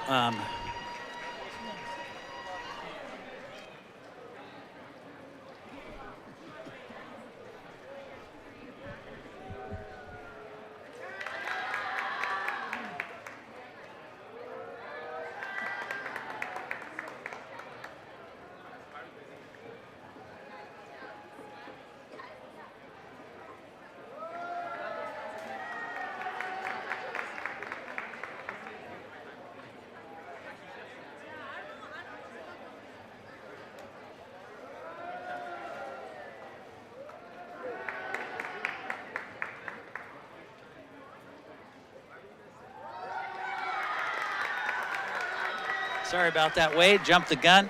I am here with Will Foster, the winner of the shot and the discus Battleground High School. Congratulations. Prairie. Yeah. Prairie. Why did I think you went to the same school where your dad teaches? Congratulations. How was your final throw in the shot? Or did you win it on the final throw, I guess I should ask? I only took 2 throws and shot. Okay. I passed the rest. My goal was not to chase PRs here. It was just to qualify and move on. So I hit the mark I wanted to hit on the second throw and just decided to pass the last 4. Discus, you won that as well. Tell me how that went.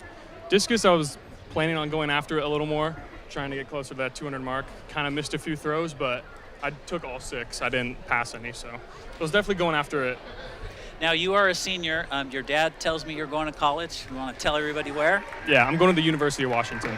And that has got a great track program. Yeah. You're going to take after it there as well? Mm-hmm. Have you met the coaches there? Yeah, I went on a visit in the fall. The coach was awesome, the team, the facility, so I'm really excited for next year. Yeah, really a top tier facility. So what are you going to chase once you get to the University of Washington? Probably my goal was just to be maybe score points in conference the first year. Sure, Definitely sure. Not going for crazy numbers freshman year because you have to up the weight in the throws. Sure, so sure.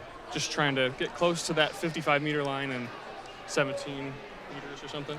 What are you going to study? Civil engineering. All right. Well, congratulations to Will Foster from Prairie High School, the winner in the shot put and the discus. Congratulations, and good luck next year at the University of Washington. Thank you. All right, so I'll take that from you. We'll stay on the air, and I'm going to welcome Victoria in here. Victoria, hold this right under your chin. Okay, I'm really excited to talk to Victoria because you are an exchange student. Yes. Where are you from? Spain, Madrid. Now, you just won the 300-meter hurdles. How was your race? It was pretty exciting. This is like a big opportunity for me, and I think I did pretty good, so I'm very happy. How have you enjoyed your time here? I mean, I love America, and I don't want to leave home. But So, back in Spain, you have one more year of school, right? yeah, Um, sadly. You're going to continue on to university? Yeah. Either in Spain or here in the Yeah, U.S.? I don't know yet where I'm gonna go, but yeah. Okay. What would you like to study? Maybe science, something about the sea. Okay. Maybe. Now, I understand that you participate in track back home in Madrid. Yeah. What are your events back home in Madrid? You said the hurdles are new to you. Well, I used to do 60-meter hurdles because like it's different in Spain, and also I tried the 100-meter hurdles too, but I got better here. Okay. Yeah. Well, it's great that you're going to be able to head back home to Spain with a district championship. Yes, I'm very Congratulations to Victoria Pereda from Skyview, our senior exchange student from Madrid, Spain. Congratulations. Thank you. All Thank right. you. Thank you so much. All right. Well, we're going to go back to the track for just a couple of minutes, and we will bring you more action in just a moment.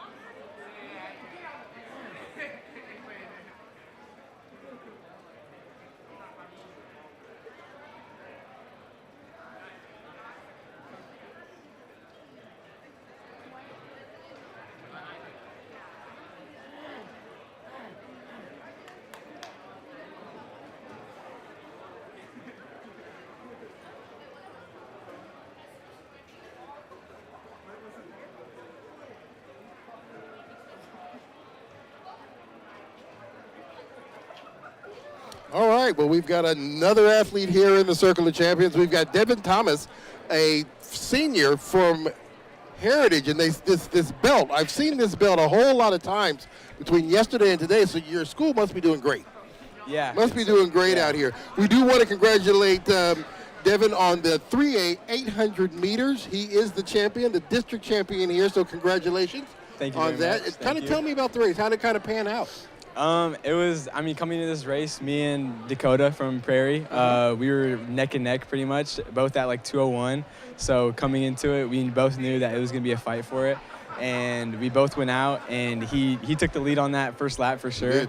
He went out. We came in at like 57, I think, and that was pretty hot for me. I haven't gone out that hot in an 800 yet, and I think that really set the tone for the race and how it was going to pan out. And that second lap was just all about who could finish stronger, and it came down to that last 200 and just that last kick for sure. Yeah, it's always cool when you got somebody in there that you know and that you guys push each other. Yeah. And for the result of the push, you ended up PRing, didn't you, with a 159? Is that what it was? 159, yeah, almost Good 2 deal. seconds. Congratulations on the PR. Thank you very much. Getting under 200, getting under 2 minutes in the 800 is a super big deal. Yeah. Especially if you want to go to the next level. You are a senior. Yes, and I do sir. understand that you want to go run some track up north. Kind of tell us what school you want to go run for. Right now, I'm going to PLU. That's where I've had my eyes on.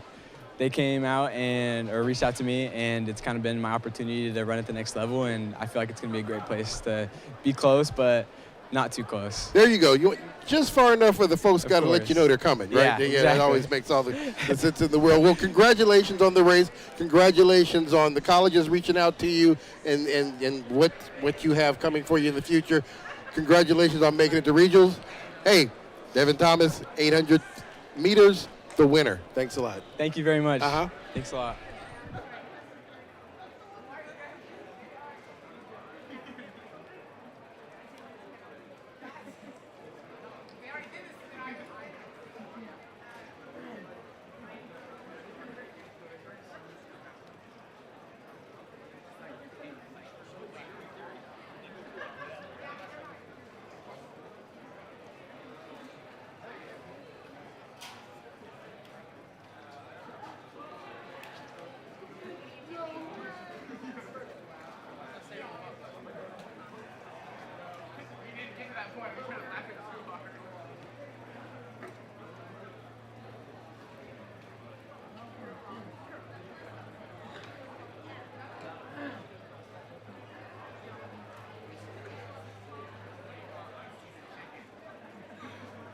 All right, back again in the winner's circle. We'll welcome them anytime they come up here. I have from Skyview, Cameron Watson, the winner of the girls 4A triple jump. Congratulations. Thank you. Pull that up a little higher. Okay, so everybody can hear you. Yes. Your final jump was? 35 feet, 1 inch. So did you use all 3 of your jumps to do that? Yeah, I used all 3, and then we went into finals, and I did 3 more. 3 more, okay. Yeah. So you were tied there, but pulled out at the end. Yeah. It doesn't stack up against your best, but No. you were a little off, but you're going to carry this on into regionals? Yes. What do you want to do there at regionals? I want to get a PR, and I'm hoping to get around 36 to 37 feet. Okay. You're just a sophomore. Have you been healthy? Yes, You know, throughout this season and I last had a year? little quad injury, and I had a bulging disc last year, so that kind of set me back. But I was able to push through it and do PT and finish out my season last year. And then this year, I pulled my quad.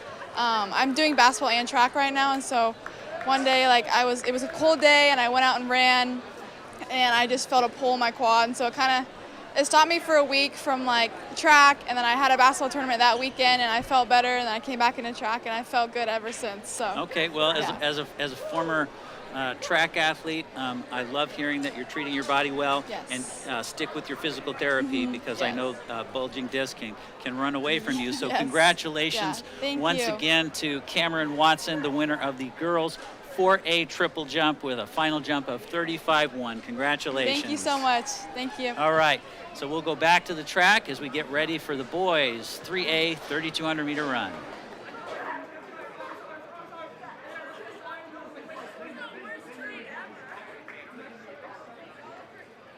Time to look at the entrance real quick. Tavin Timperley from Prairie, Tommy Wise from Prairie, Jesus Rios from Kelso, Dargo Hyde from Prairie, Shackleton Hoyt from Prairie, Ethan McKell from Prairie, Owen Gallagher from Kelso, Micah Hoyt from Prairie, Aiden Hadlock from Evergreen, Will Cheslock from Kelso, Colton Souter from Prairie, Charlie Harrison Stratton from Kelso, Andrew Flath from Evergreen, Caleb Hensrud from Shelton, and Braden Stillwell Butch from Kelso.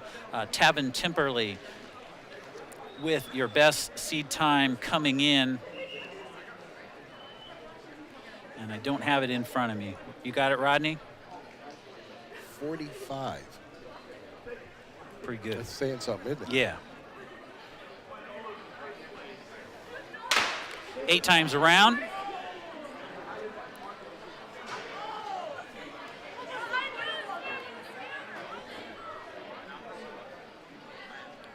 Yeah, and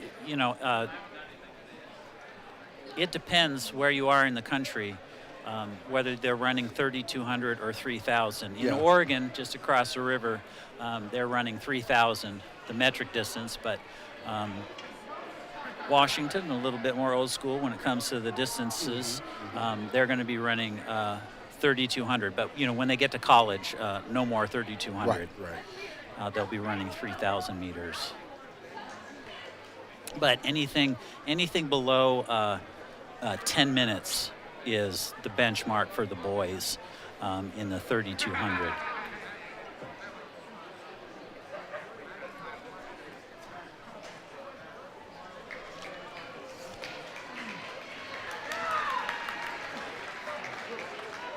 There's his teammate Wise right there behind him. Tommy Wise, yep.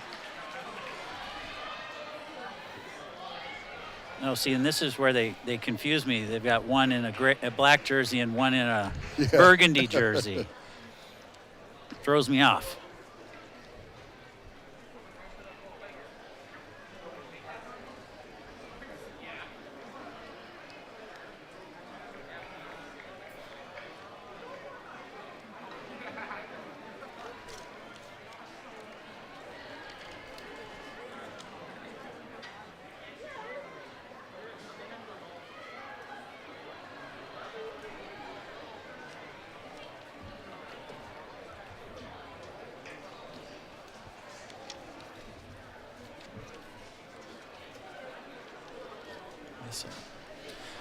Instead of leafing through my papers here, I'm going to go to my phone for our best times here.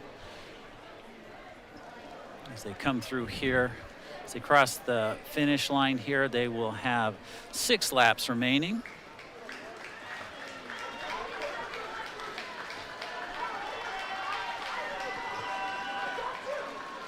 That's Tavin Timperley up front, Tommy Wise in second, and followed by a couple folks from Kelso and another athlete from Prairie.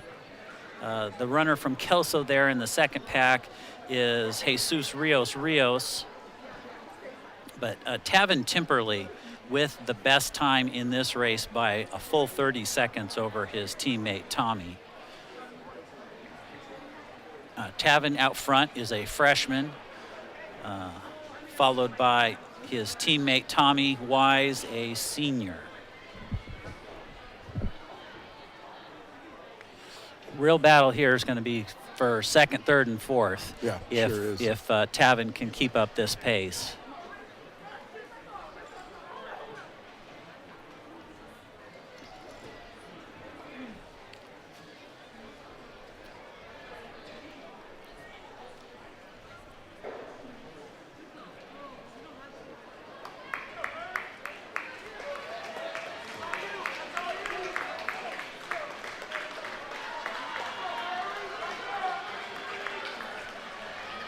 It's 1,200 meters right there.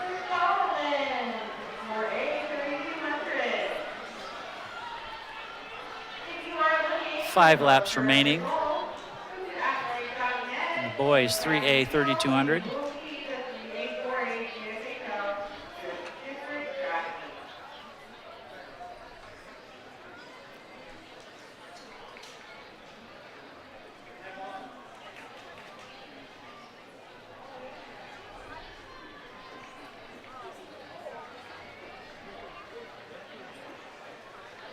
Yeah, he seems to have a nice steady pace out there, doesn't he? Yeah.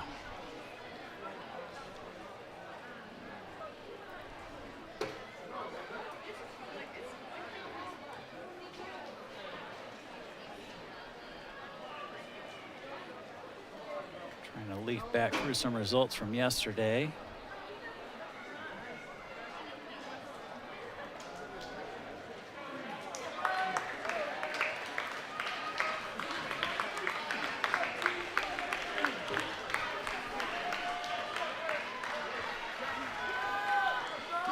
Four laps remaining. He passed there in about 4:55. So he's on pace to run below 10. That'll be shy of his mark at current pace. Yeah.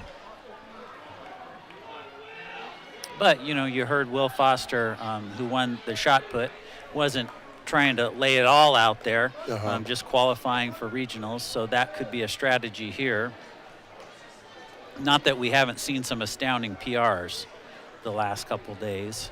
Yeah, we have. We've seen some people have their best days. Yeah. Which is always cool to see that happen in districts.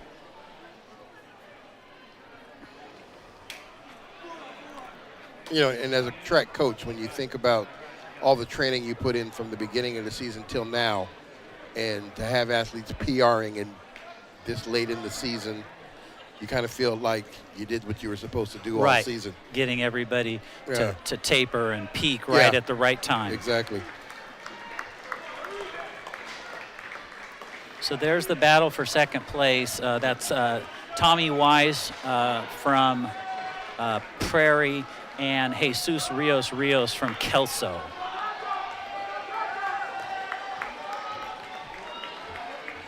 And that's Rios taking the lead there. I want to make sure I've got the names right here. 1 second.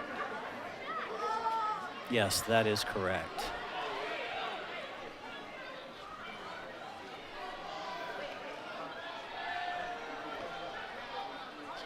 So Jesus Rios in second place is putting a little distance on Tommy Wise from Prairie, but Tavin Timperley well out front. When he comes around here, he's going to have 2 laps remaining. Yep.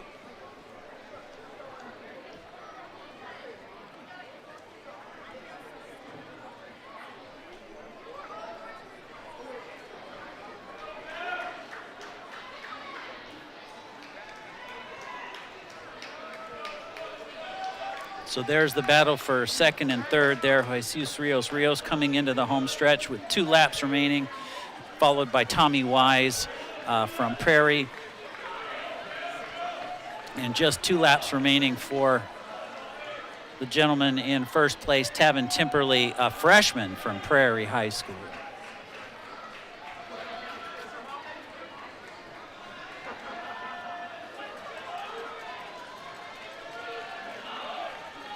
And there's going to be no catching him.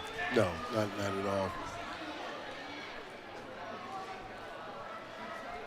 Looks like first, second, and third are going to be pretty well established, yeah, at the current tempo.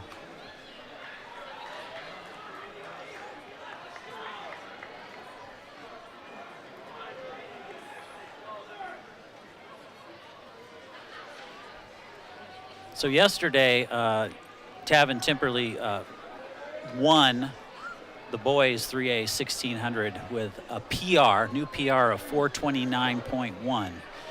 Pretty darn fast for 1600 meters. Yeah, sure is.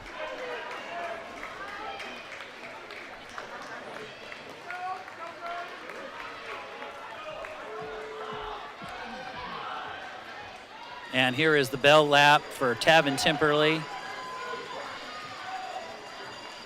Don't think he's going to get his PR unless he runs a 60-second lap, and that's kind of hard to do this late in the race. Yeah. After 7 laps, if you could put together a 60-second, that'd be something different. That's something else to talk about. Yeah. Yeah. That's one of those distance runners that you put on the 4x4 Yeah, exactly. in case you have a scratch. Right, exactly.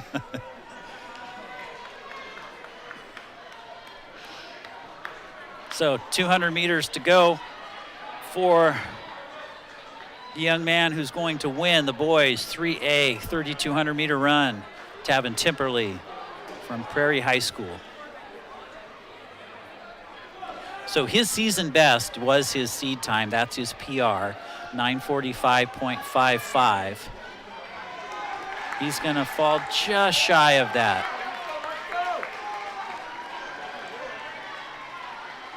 He's going to miss it by 3, 4, 8 seconds maybe. No, 5 seconds. Oh, just a couple seconds there. Yeah, great run by Tavin Timperley. And then here comes Jesus Rios. Rios coming in second from Kelso High School. Congratulations to him there. He just crossed the finish line. And then here comes your third place runner, Tommy Wise. Congratulations to Tommy Wise from Prairie in third, the boys 4A 3,200 meter run. And there's Tavin Timperley just getting a little stretch on his legs, like he was just out for a jog.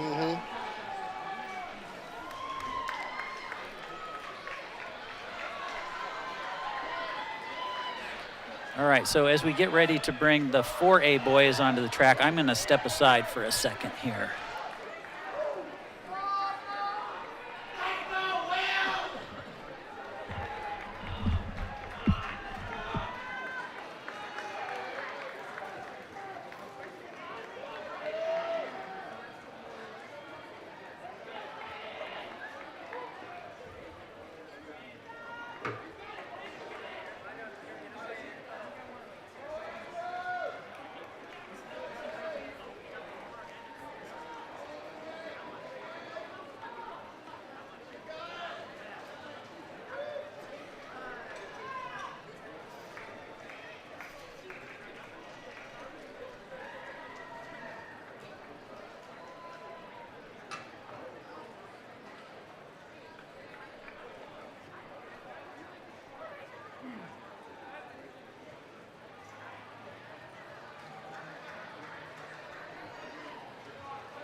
Yes.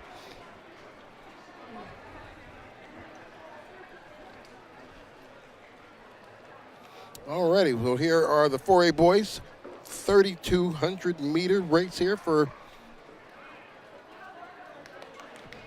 In lane 1, we've got Cohen Butler from Camas. In lane 2, we have Lord King Nada Badu Meath from Battleground. We have got Trey Cooper from Battleground, Vance Cooper from Battleground, Sabin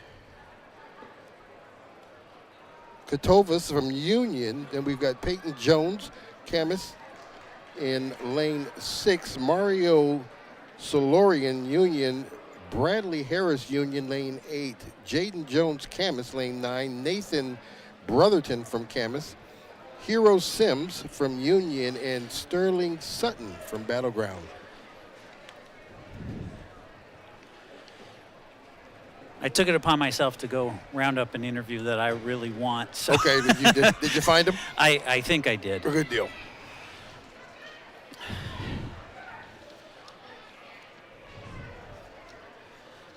So we might stay on the air a little bit late. We'll do our best. I said the athlete I want to interview is going to be running in the 4x4. Oh, okay. So I said, I know she's going to be busy, but please send her up. So hopefully she gets the message and she can come up and I can talk to her. We'll see. We'll see.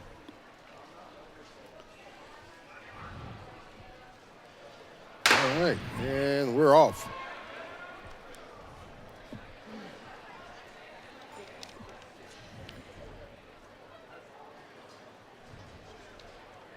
So Cohen Butler from Camas, barring any major malfunction, is going to win this race. He has the best seed time of 9:01:23, which is 2 4:30 miles back to back. Wow. That is nice. And I mean, they've got 3 athletes out there who are coming in under 10. 2 of them coming from Battleground. Yeah.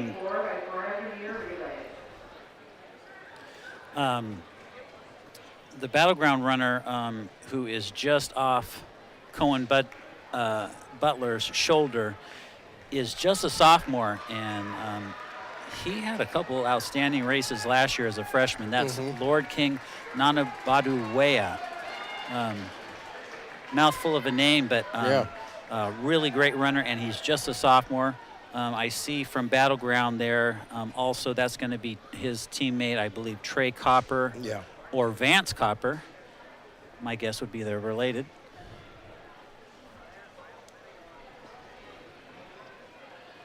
Yeah, I believe that's Trey Copper running in third, followed by another runner from Camas who I'm going to guess is Peyton Jones.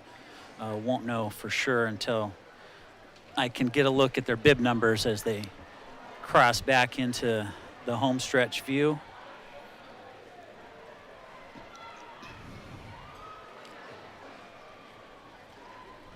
As they hit the home stretch, they're going to have 6 laps left to go. So I'm going to step aside and interview somebody who's going to come into the winner's circle.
Well, we're coming around the track here, coming up to the halfway point.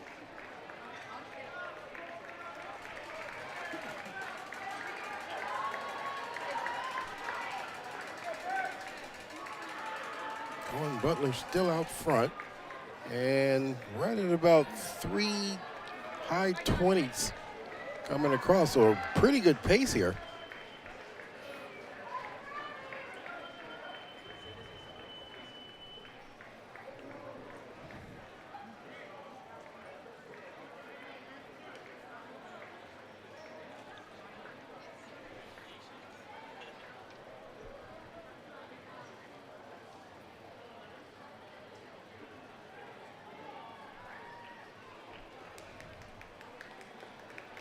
Well, it looks like the first three there up top. I mean, they pretty much stride for stride. We'll see if Butler does something a little different in the last 2 laps. Picks up his turnover, but right now everybody seems to be just comfortably striding it out right now. Nobody seems to be stressed for any position that they seem to be in at this point. Like I said, he has the best seed time by 29 seconds. Yeah. So, any time between now and, he has a mile left to go basically right here. So any time between now and the next lap is when he's going to really, he's decided now. Yeah, it looks like he's starting as we speak, right? Yeah. Yeah. He decided to pull away now. Yeah, so you can tell as he picked it up, he's going to start running negative splits here. Yeah. If you have the talent to do that and keep enough in the tank, and then just pour it on in the final, half or third of the race, that's really a talent you want a distance runner to have. Yeah.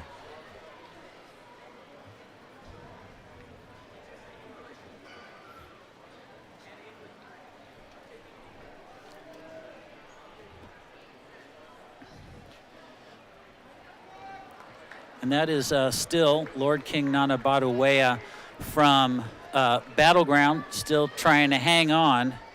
But he'll have his work cut out for him, given what Cohen Butler has done in the past. Yeah. But I'm looking at his seed time, and he's well under 10 minutes as well. Exactly. With a 9:30.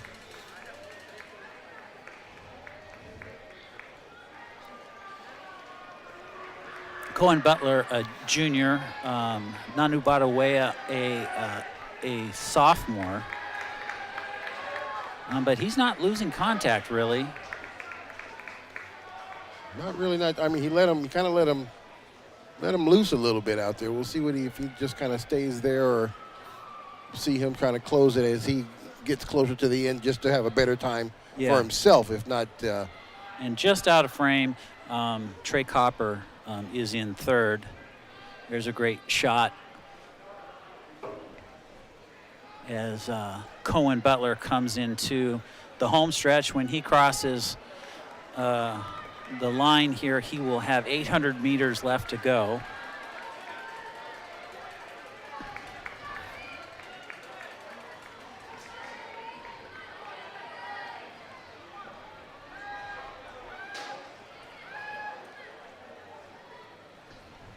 Trey Copper just in third, just crossed the 800-meter mark. So 700 meters left to go for your leader, Cohen Butler, the junior from Camas.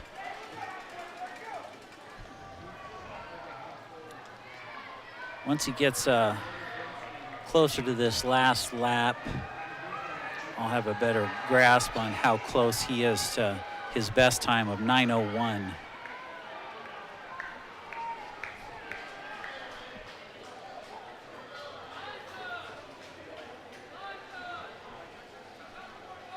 Yeah, he's really poured it on here.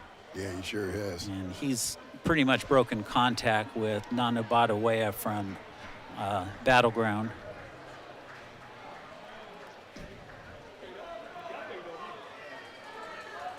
Yeah, and that was effortless. I mean, the distance he just put on him, you really didn't see it happen. You know what I'm saying? Yeah, it was just kind of slow and steady. Yeah. Even though he's going quick. He's not going to make his PR, but then again, he's having to do that by himself. He doesn't have anybody pushing him, so there's nobody to outkick at this point. Only competitor is himself.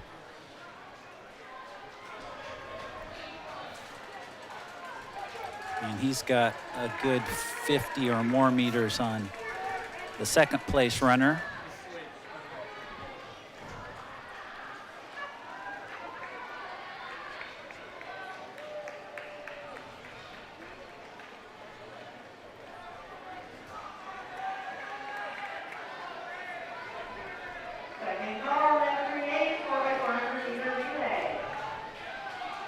And here he comes down the home stretch. with a little bit left in the tank. See here, 9, 12, 13, 14, 15, 16, 17, 18, 19, well, Yeah, just 18 under high, 919, yeah. The winner there, Cohen Butler from Camas High School, and here comes your second place finisher, Lord King Nanu Badawea, just a sophomore from Battleground. Who did PR. Based on his seed time, he did PR. Yeah, and yeah, by a couple seconds there, and that was Trey Copper, third place in he may have just gotten a PR as well. I was just looking down at his seed time. And here's a big fight for the trying to get in there, that fourth place spot. He's not going to be able to do it as Camas picks up fourth, Prairie in fifth. All right, so as we get ready for these 4x4 relays that are going to go by quick, I'm going to welcome somebody into the winner's circle here in just a second as I hand the microphone to her.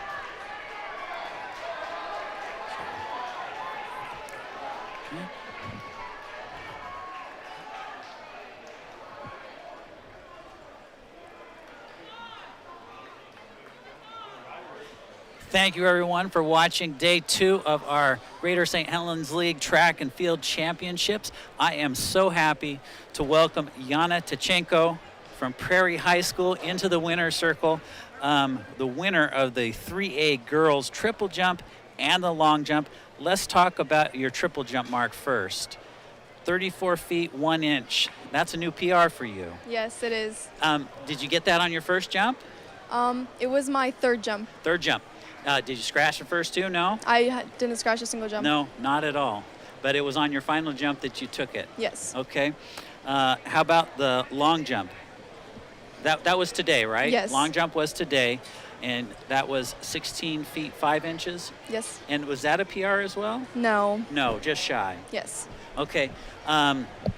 This is the part I left out when I was introducing Yana here. You are only a freshman, right? Yes. Okay, that's the part that Rodney and I were talking about earlier. When we get a freshman like you, we're really excited because you have 3 more years of track left in you. So what's the goal for next year? The goal is to just get far, keep training, off season, put in the work, and get the results. What does off-season training for you look like? It looks like doing workouts, strengthening, weightlifting, doing whatever I can to get those muscles before season. Has your first season of high school track gone smoothly? It's gone pretty well. I don't run, but I have been starting to jump, and I've liked it, so I'm going to keep pursuing it. Okay. Well, I'm a former track and field coach, so I know that off-season work is important. Yes. Do you do any other sports? I do volleyball, yeah. Okay. So just keep with your conditioning. You might want to put in a little time on the treadmill or out on the roads because some cardio is going to help you, okay? Yes. All right, so congratulations to our freshman, Yana Tichenko from Prairie High School, just a freshman, and already 2 district championships. Congratulations. Thank you. All right, so we're going to go back down to the track as we get ready for our 4x400 meter relays.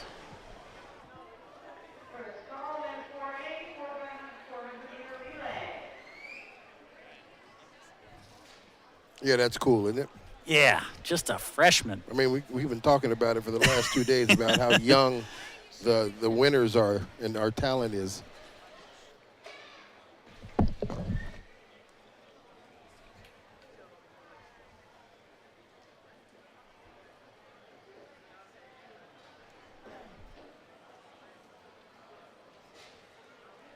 All right, down to the last event here. 4x4, 3A, 4A boys, 3A, 4A girls.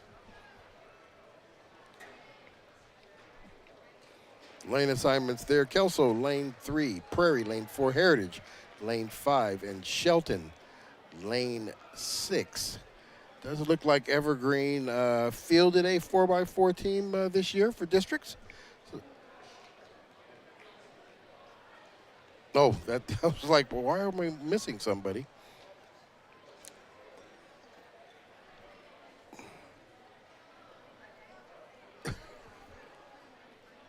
Gotcha. Kelso. Yeah. So yeah, Evergreen did not field a team out there. They did not put a team out. So I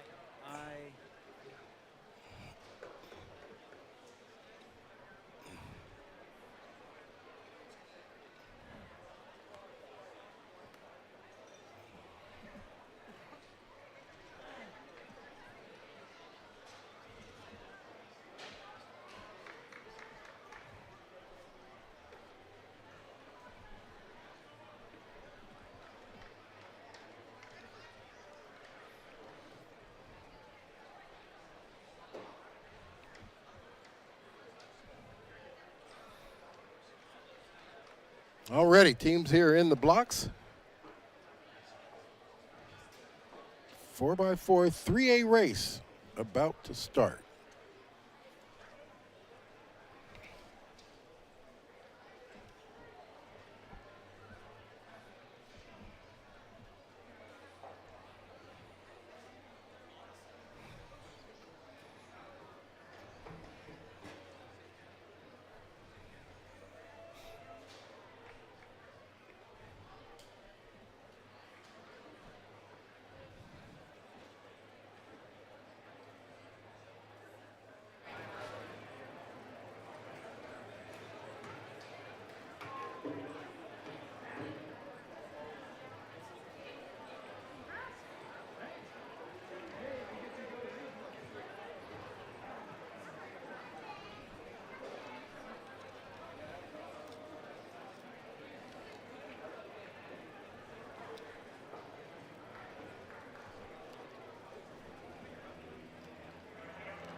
All right, Prairie coming in lane 4 with the fastest seed time with a 3:34. Heritage 3 seconds behind with a 3:37. So it looks like the race will be right there between those two schools unless somebody does something extra crazy here at the end. Don't know if the way they have the names on the list, if that's the way they have them set up as far as positioning on first, second, third, or fourth athlete as they hand off the baton. So we'll see how the strategy works out. This is generally a big strategy type thing for the sprint coach as to where they put their fastest athletes and where they put their athletes who are not the fastest of the 4.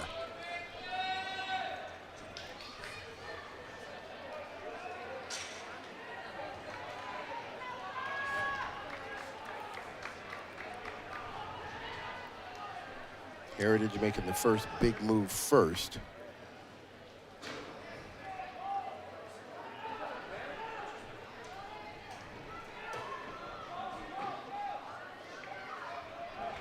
Now after this handoff, when they get on the other side of the curve, they'll be able to move in.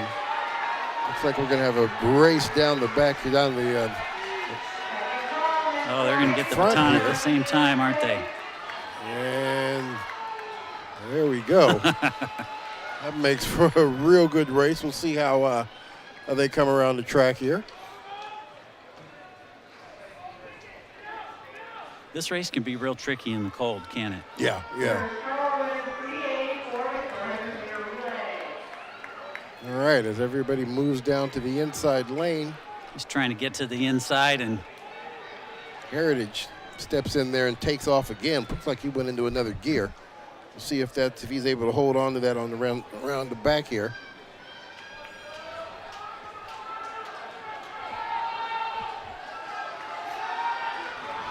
Prairie now swings to the outside and now takes the lead.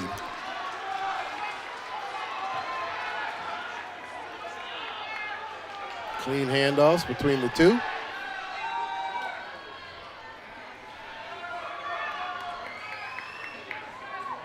Kelso and now Shelton.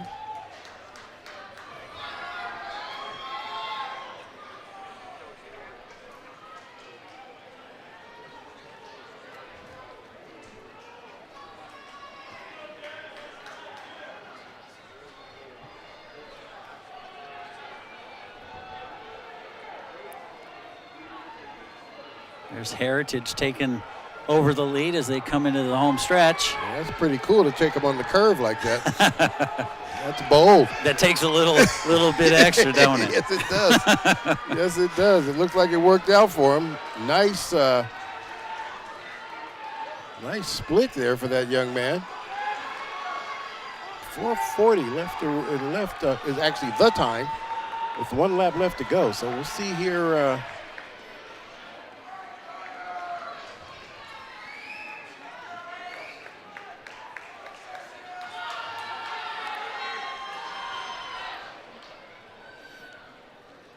They'll be close to their seed times here on this one. 200 meters left. Heritage out front. Prairie actually coming in with the fastest time. It looks like Heritage is going to pull this race out unless he's able to catch him on this back stretch. And it does look like he is trying too. The gap is closing. We're at 3:24. He's not going to be able to catch him. Both of them come in under 3:33 high. So that was Heritage with the win. Kelso in second. I'm sorry. Yeah, that was Kelso in second. No, Kelso in third. Kelso in third. Prairie in second. Prairie in second. And Shelton rounding it up. So before we get these guys onto the track, I'm going to step up here really quick because this is an interview I've been wanting to do for quite a while here. So I'm going to hand the microphone real quickly. And then Jacob will tell me when we're ready. Okay, come on over here a little closer. All right, I had to go track you down, Daphne. This is Daphne Evenson, the winner of the girls 4A 800-meter run and the girls 4A 1,600-meter run. And these aren't your first district championships, are they? No. No, how many does that make now? 4. 4 district championships. You're going out on top as a senior. You've still got the 4x4 to run. So where are you going to school next year? I'm going to go to Washington State. What are you going to study? Kinesiology. Okay, that's what my kids did, so cool. Congratulations. You're going to be on the track and cross country teams? Yes. Okay. Your time in the 1600, you know this already, ranks number 94 in the entire country. So you've just broken the top 100 in the country. Do you know where you stand up in Washington State? No. No. I love surprising people like that. You ran the 5th fastest time in the state this year. So what do you want to do at regionals and then on to state? I mean, I'd really like to win. You'd really like to win. We as the broadcasters of the Greater St. Helens League Track and Field Championships, we would also like you to win. So thank you for coming up here. Finally, I've been wanting to talk with you for a couple of years now because we've taken great pride in watching you run. So congratulations again on a couple more district championships. Daphne Evenson from Skyview High School headed off to Washington State, a member of the cross country and track and field teams. Good luck next year. We'll be looking for you in the papers. Thank you so much. Okay, congratulations. Daphne Evenson. Okay, so she's going to go warm up for the 4x4. Thank you. All right, we're back on the track. Yeah, see, when the coach doesn't tell you to come up here into the winner's circle, I just go find them. Just go find them. Go find them. I said, and I'm glad you did because that was definitely an interview worth having. I mean, I remember her talking about her last year and the year before that, and how impressed we were with her as a freshman and a sophomore, and then not just to keep moving through it. Well, and there's been that big realignment, in the Pac-12 and the reshuffling of. All those conferences on the NCAA Division I level, but Washington State has an absolutely great program. Yeah. And she's going to be running with the best of the best. That's a Division I team. Yeah. And she's just going to shine there. Yeah, and, it's a good program. Good program. to run a time that is in the top 100 in the entire country as a senior, and then number 5 in the state of Washington. She's going to be in the hunt for a state title, so can't say enough about her. Did we do the lane assignments here? There they are. Thanks, Wade. In lane 3 is Camas. In lane 4, Union, Battleground, and Skyview in lanes 5 and 6.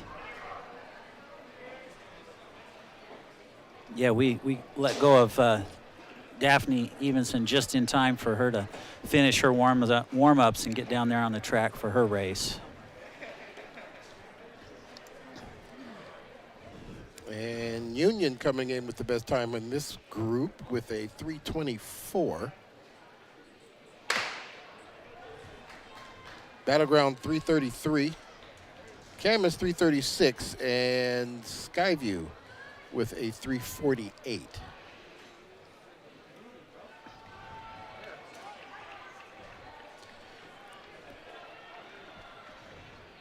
Union with, like Rodney just said, you know, the best seat time by about 12 seconds. So it's their race to lose.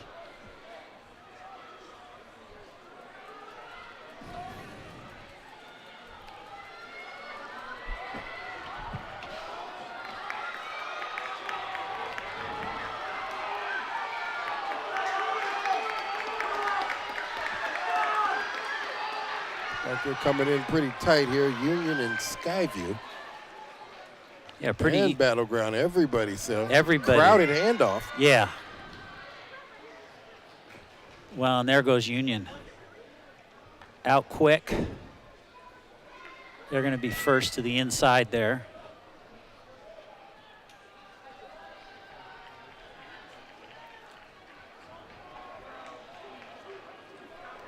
No, that's Camas now. Union's trying to take him over.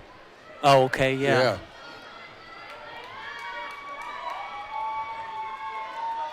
That looks like this is going to be a good split here for this young man. It's Battleground. I think they're going to fight down the stretch here. Battleground now pulling into second. Yeah, this is another one of those things where they confuse me when they move back and forth between black and white jerseys. Yep. All right. So there you go. That's why Union has the best seat time right there. Woo! Yeah, that's a quick. Let's see how he runs this race. He took off fast. Seems to be running a pretty good 400 there. And Battleground has taken over second place from Camas with a really stellar third leg.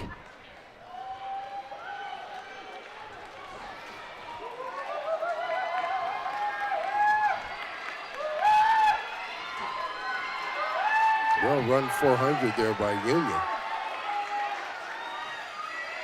And there's the bell lap. They hit 1,200 meters at about 2:35.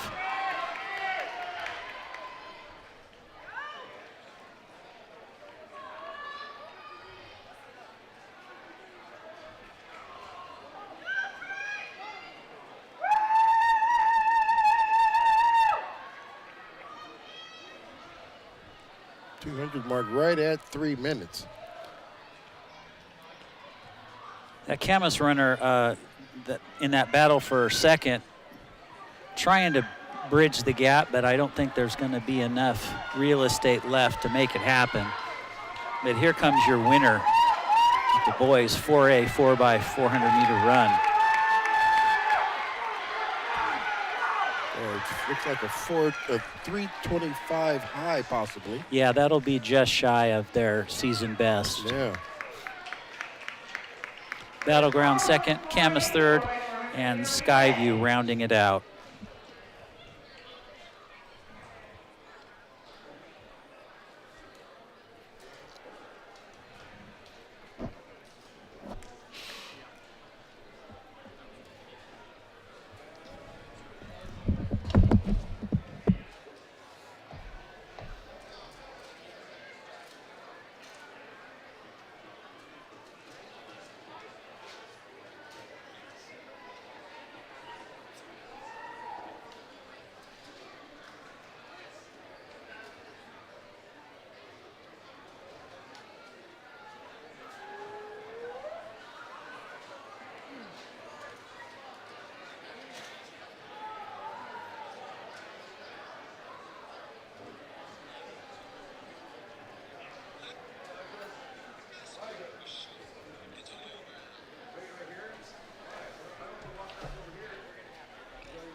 All right, back in the winner's circle again today is Jack McDonald from Camas High School. Yesterday, you were here talking with us about the 100 and the 4x1. Today, 2 more district titles in the 200 and the long jump. Let's talk about the long jump first. What was your final mark? 20'9". 20 foot 9. 20 foot 9. How does that stack up against your best? About 2 feet under. So 2 feet under? Not a great jump, but, take what I can on a rainy day. Okay, so was that a factor? A little bit cold today? Yeah. Okay, and then how about the 200? Race plan stayed the same, kind of similar to the 100. Make sure I got out, transition nicely, nice and smooth, get upright, and finish strong. Now, I don't remember this from my notes. What year in school are you? I'm a senior. Senior. What are you doing next year? Remind the folks at home. Running to Portland State. Okay. What are you going to study? I think I'm going to go into pre-law. Okay. Yeah. Jack McDonald going out on top with 4 district championships in 2 days. Congratulations. Thank you. All right. There you have it. We're back onto the track. We do the lane assignments. Congratulations, Jack.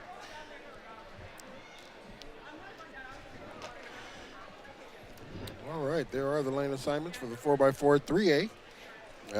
Mountain View, lane 2. Prairie, lane 3. Evergreen, lane 4. Heritage, lane 5. And Kelso, lane 6. Shelton did not field a team today for the girls 3A 4x4 relay.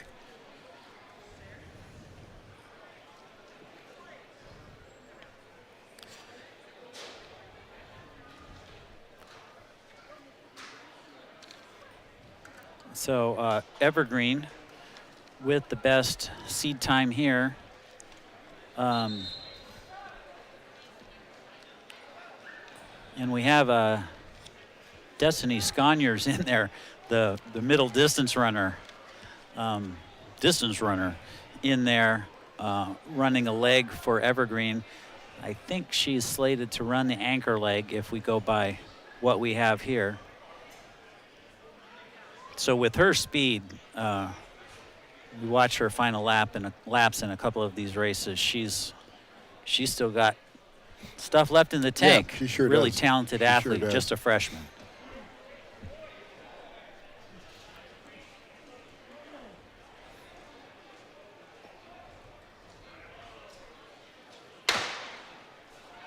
And we are off here.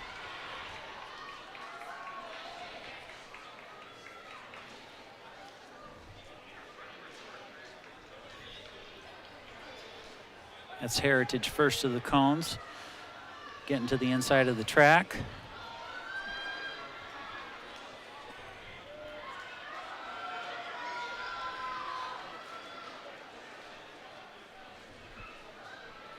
No, I guess, I'm sorry. They have to be in their lane for 1 lap. Yes, for 1 complete lap. 1 400. I'm jumping ahead a lap. Well, let's see how this pans out. This might see another crowded handoff here. Looks like Heritage is going to be out there by themselves.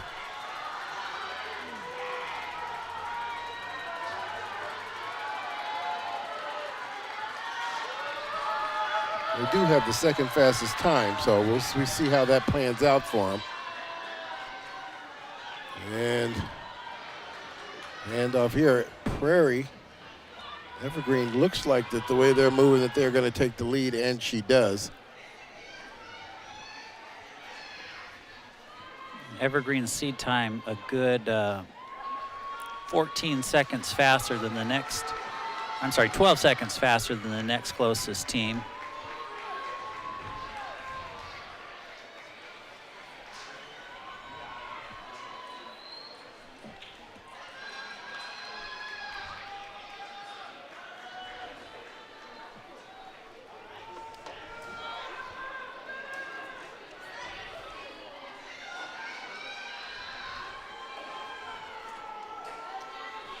Good split here for Evergreen.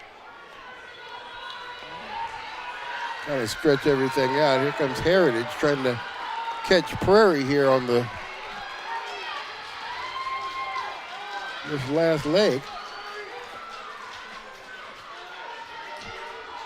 Looks like she's not going to be able to run out of gas. Prairie now second place. Heritage now comes in third. Well, and on this Evergreen team, I'm just looking real quick at the girls who are slated to be on this team. Courtney Neal, who we've been talking about. Yeah. Destiny Sconyers, and a couple other athletes whose names I'm not able to look up right now. But yeah, they've got some ringers on that team. Yeah, they definitely do.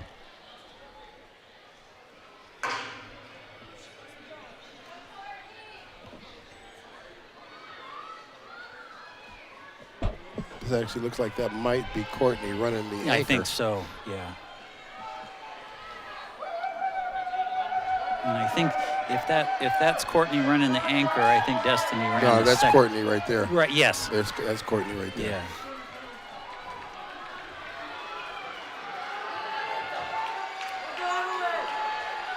Jostled the handoff just a little bit there.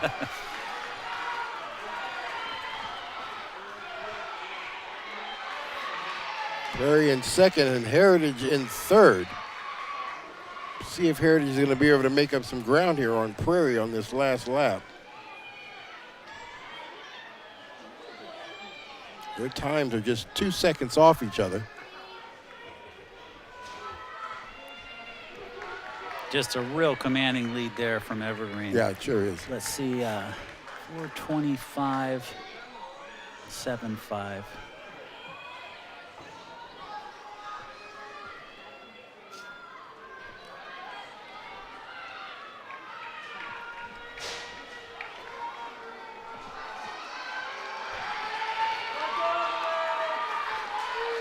They are going to be real close to running their new season best.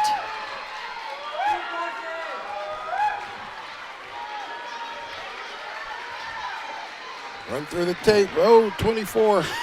That is a new season best for Evergreen, whatever it shakes out to be.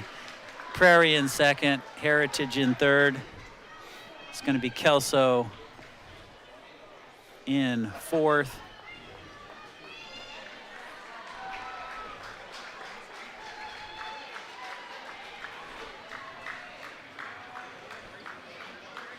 And then the Mountain View closing out the race. Congratulations to the Evergreen girls on a district title in the 4x400 meter 3A girls. Some high fives there, some good sportsmanship. Yeah. Sharing high fives with Prairie.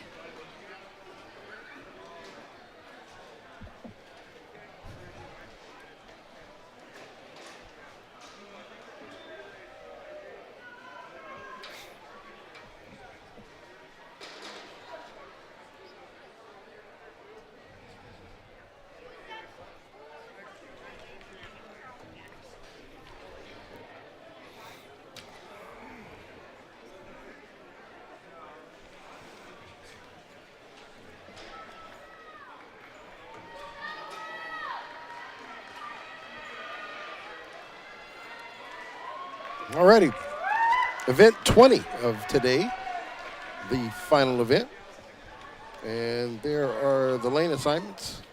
We've got Battleground, lane 3, Camas, lane 4, Skyview, lane 5, and Union, lane 6.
Athletes on the track setting the blocks up, so we've kind of talked about what's going on here. Camus and Skyview right there with each other, a 403.61 and a 405.67. So these two teams, that ought to be a battle right there.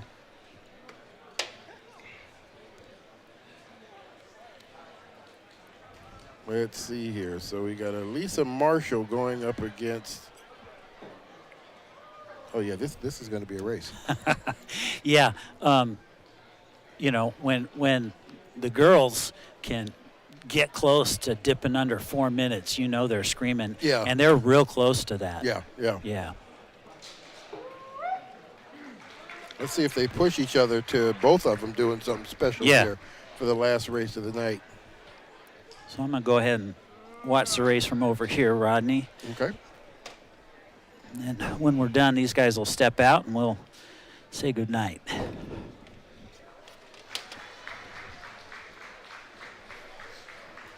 Let's go over this.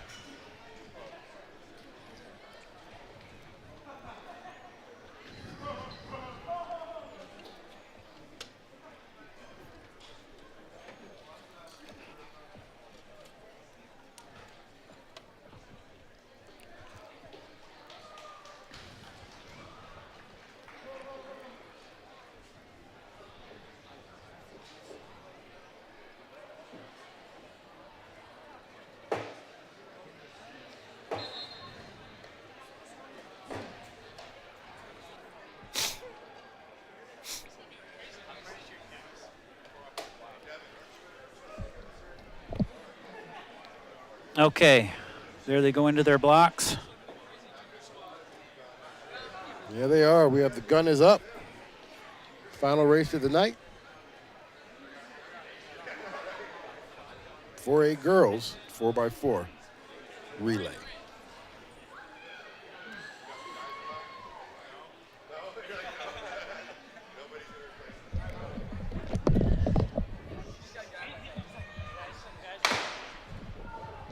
Clean start.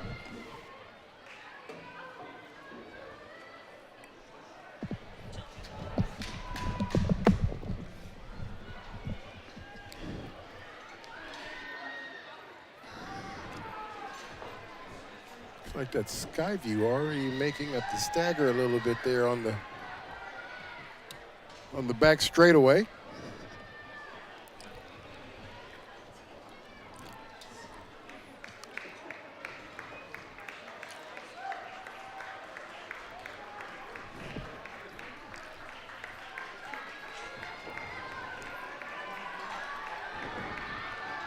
Skyview comes down in first place, and it's Battleground in second.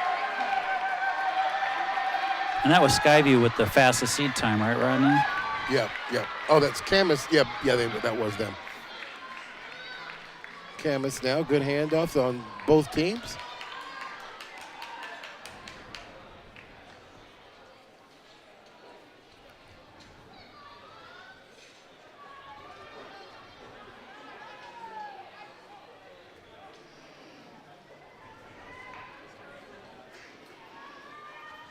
All athletes now moving down to the inside lane as they come through the cones.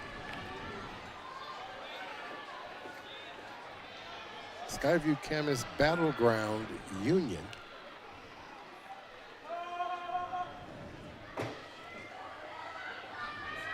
Looks like Camus now is starting to move on Skyview. There might be a lead change here in a second, huh?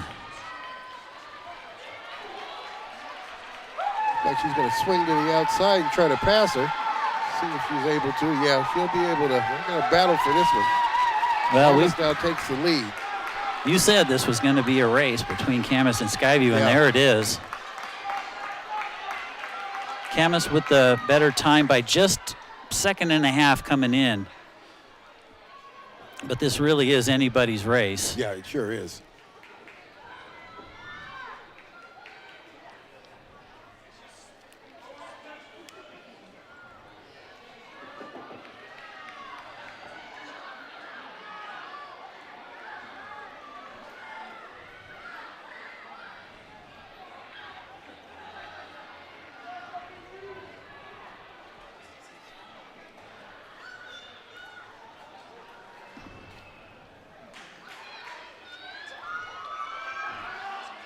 I didn't see who they had, but I'm going to look here real Camus comes quick. around the corner in first.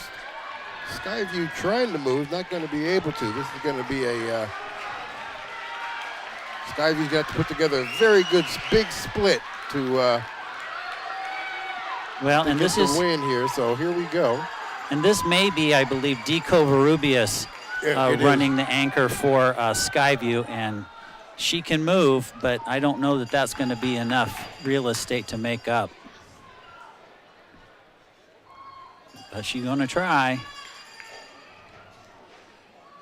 Yeah, that turnover over there for that Camus, that's going to be hard to catch.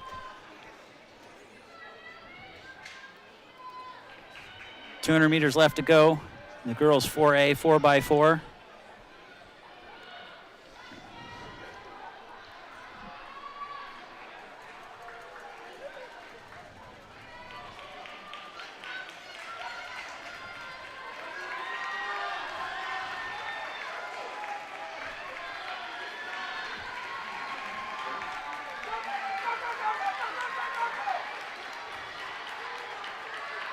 And Camus will come across, looks like a 402 high.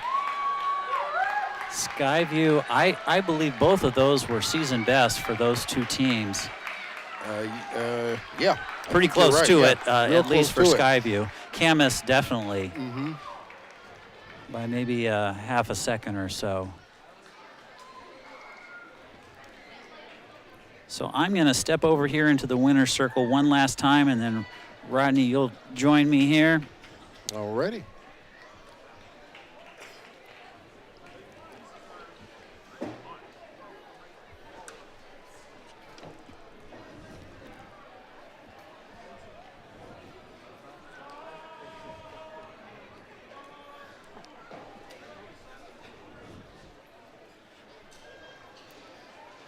All right, Matt Griffin back in the winner's circle for the final time in our coverage of the Greater St. Helens League Track and Field Championships. With me now are the Heritage boys, winners of the 3A 4x400 meter relay. What was the key to winning this race? Well, it's been about right up there. It's been about a month since we ran together due to injuries and setbacks. So we didn't really know what was gonna happen, but we just knew it was gonna be something better than before, which is kind of why we got a 5-second PR. It was pretty amazing.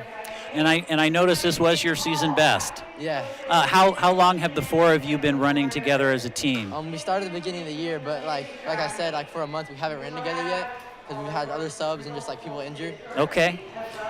You guys gonna take this on to regionals? Yes, yeah. What's the goal there if you've got a 5-second PR going? Definitely sub 30, 330. 330? Mm-hmm. All right, that is a big goal. Congratulations, guys.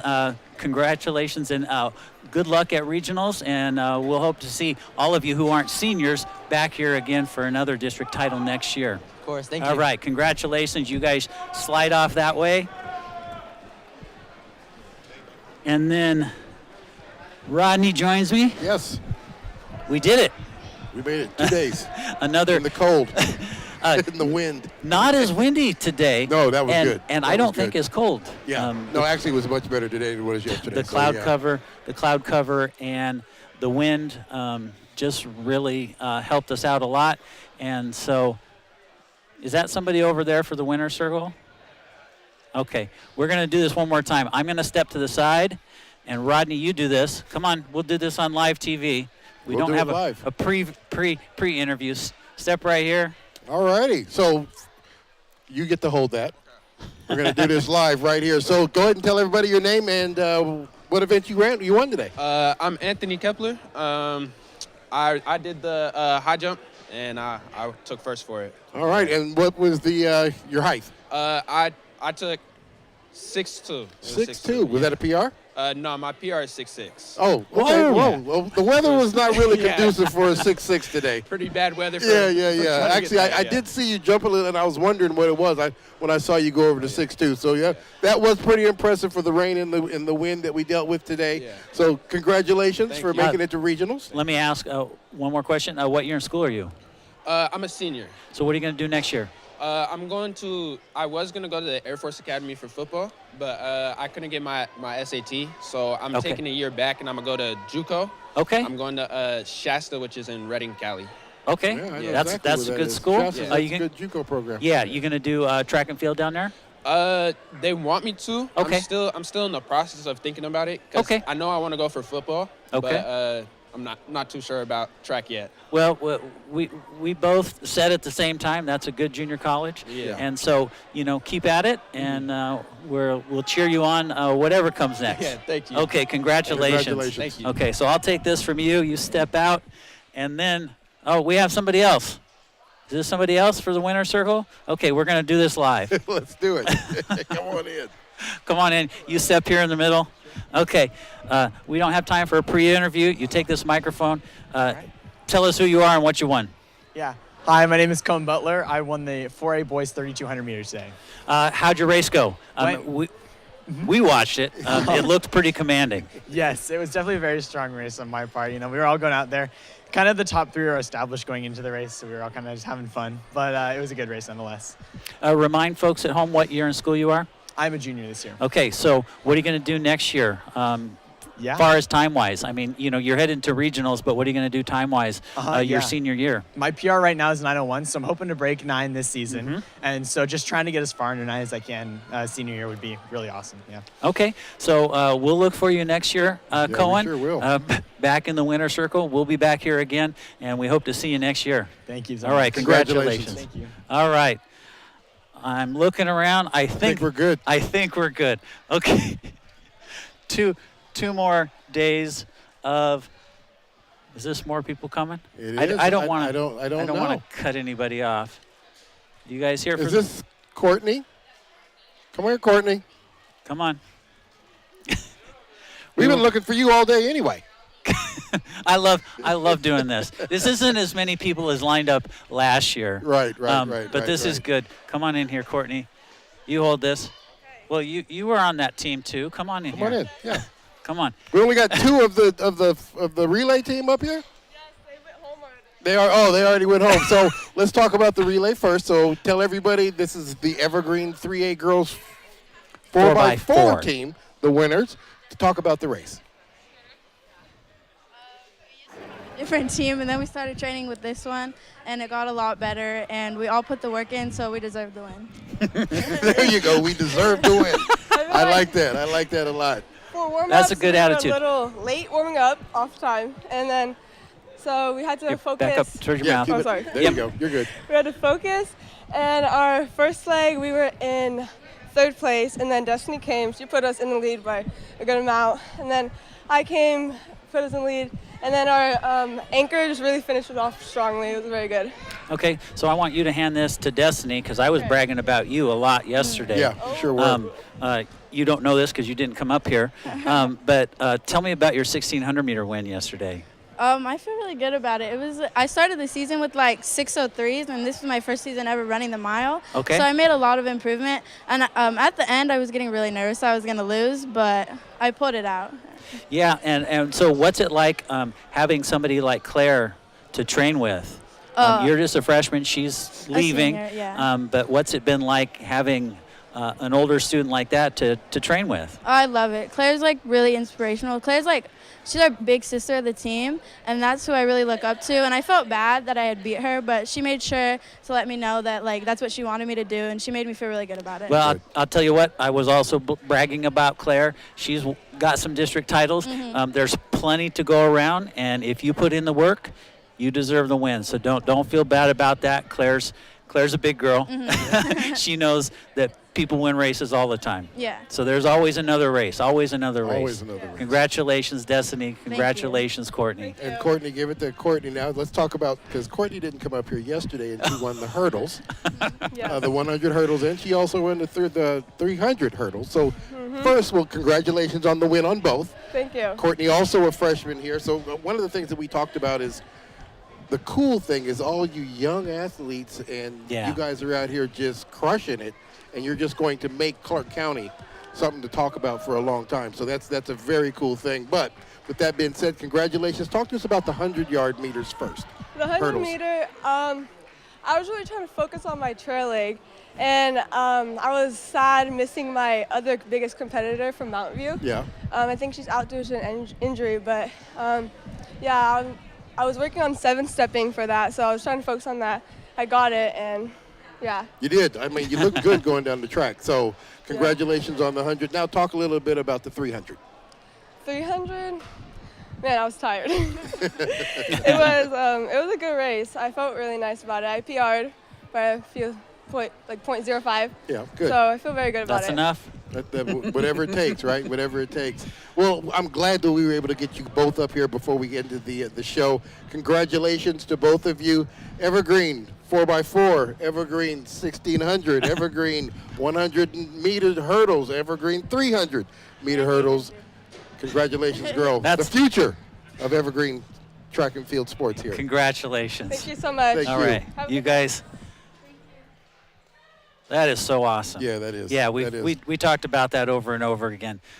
Having young athletes just is so important for the future of track and field here. Yeah, it sure is. It sure is. So there it is. We started by talking about the weather. We made it.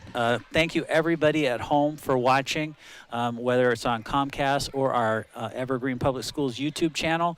For athletes, parents, friends, family, whatever, this will be replaying over the next couple of months on Comcast, channel 328, and always check out our YouTube channel, youtube.com/Evergreen Schools. Thanks for watching, everybody.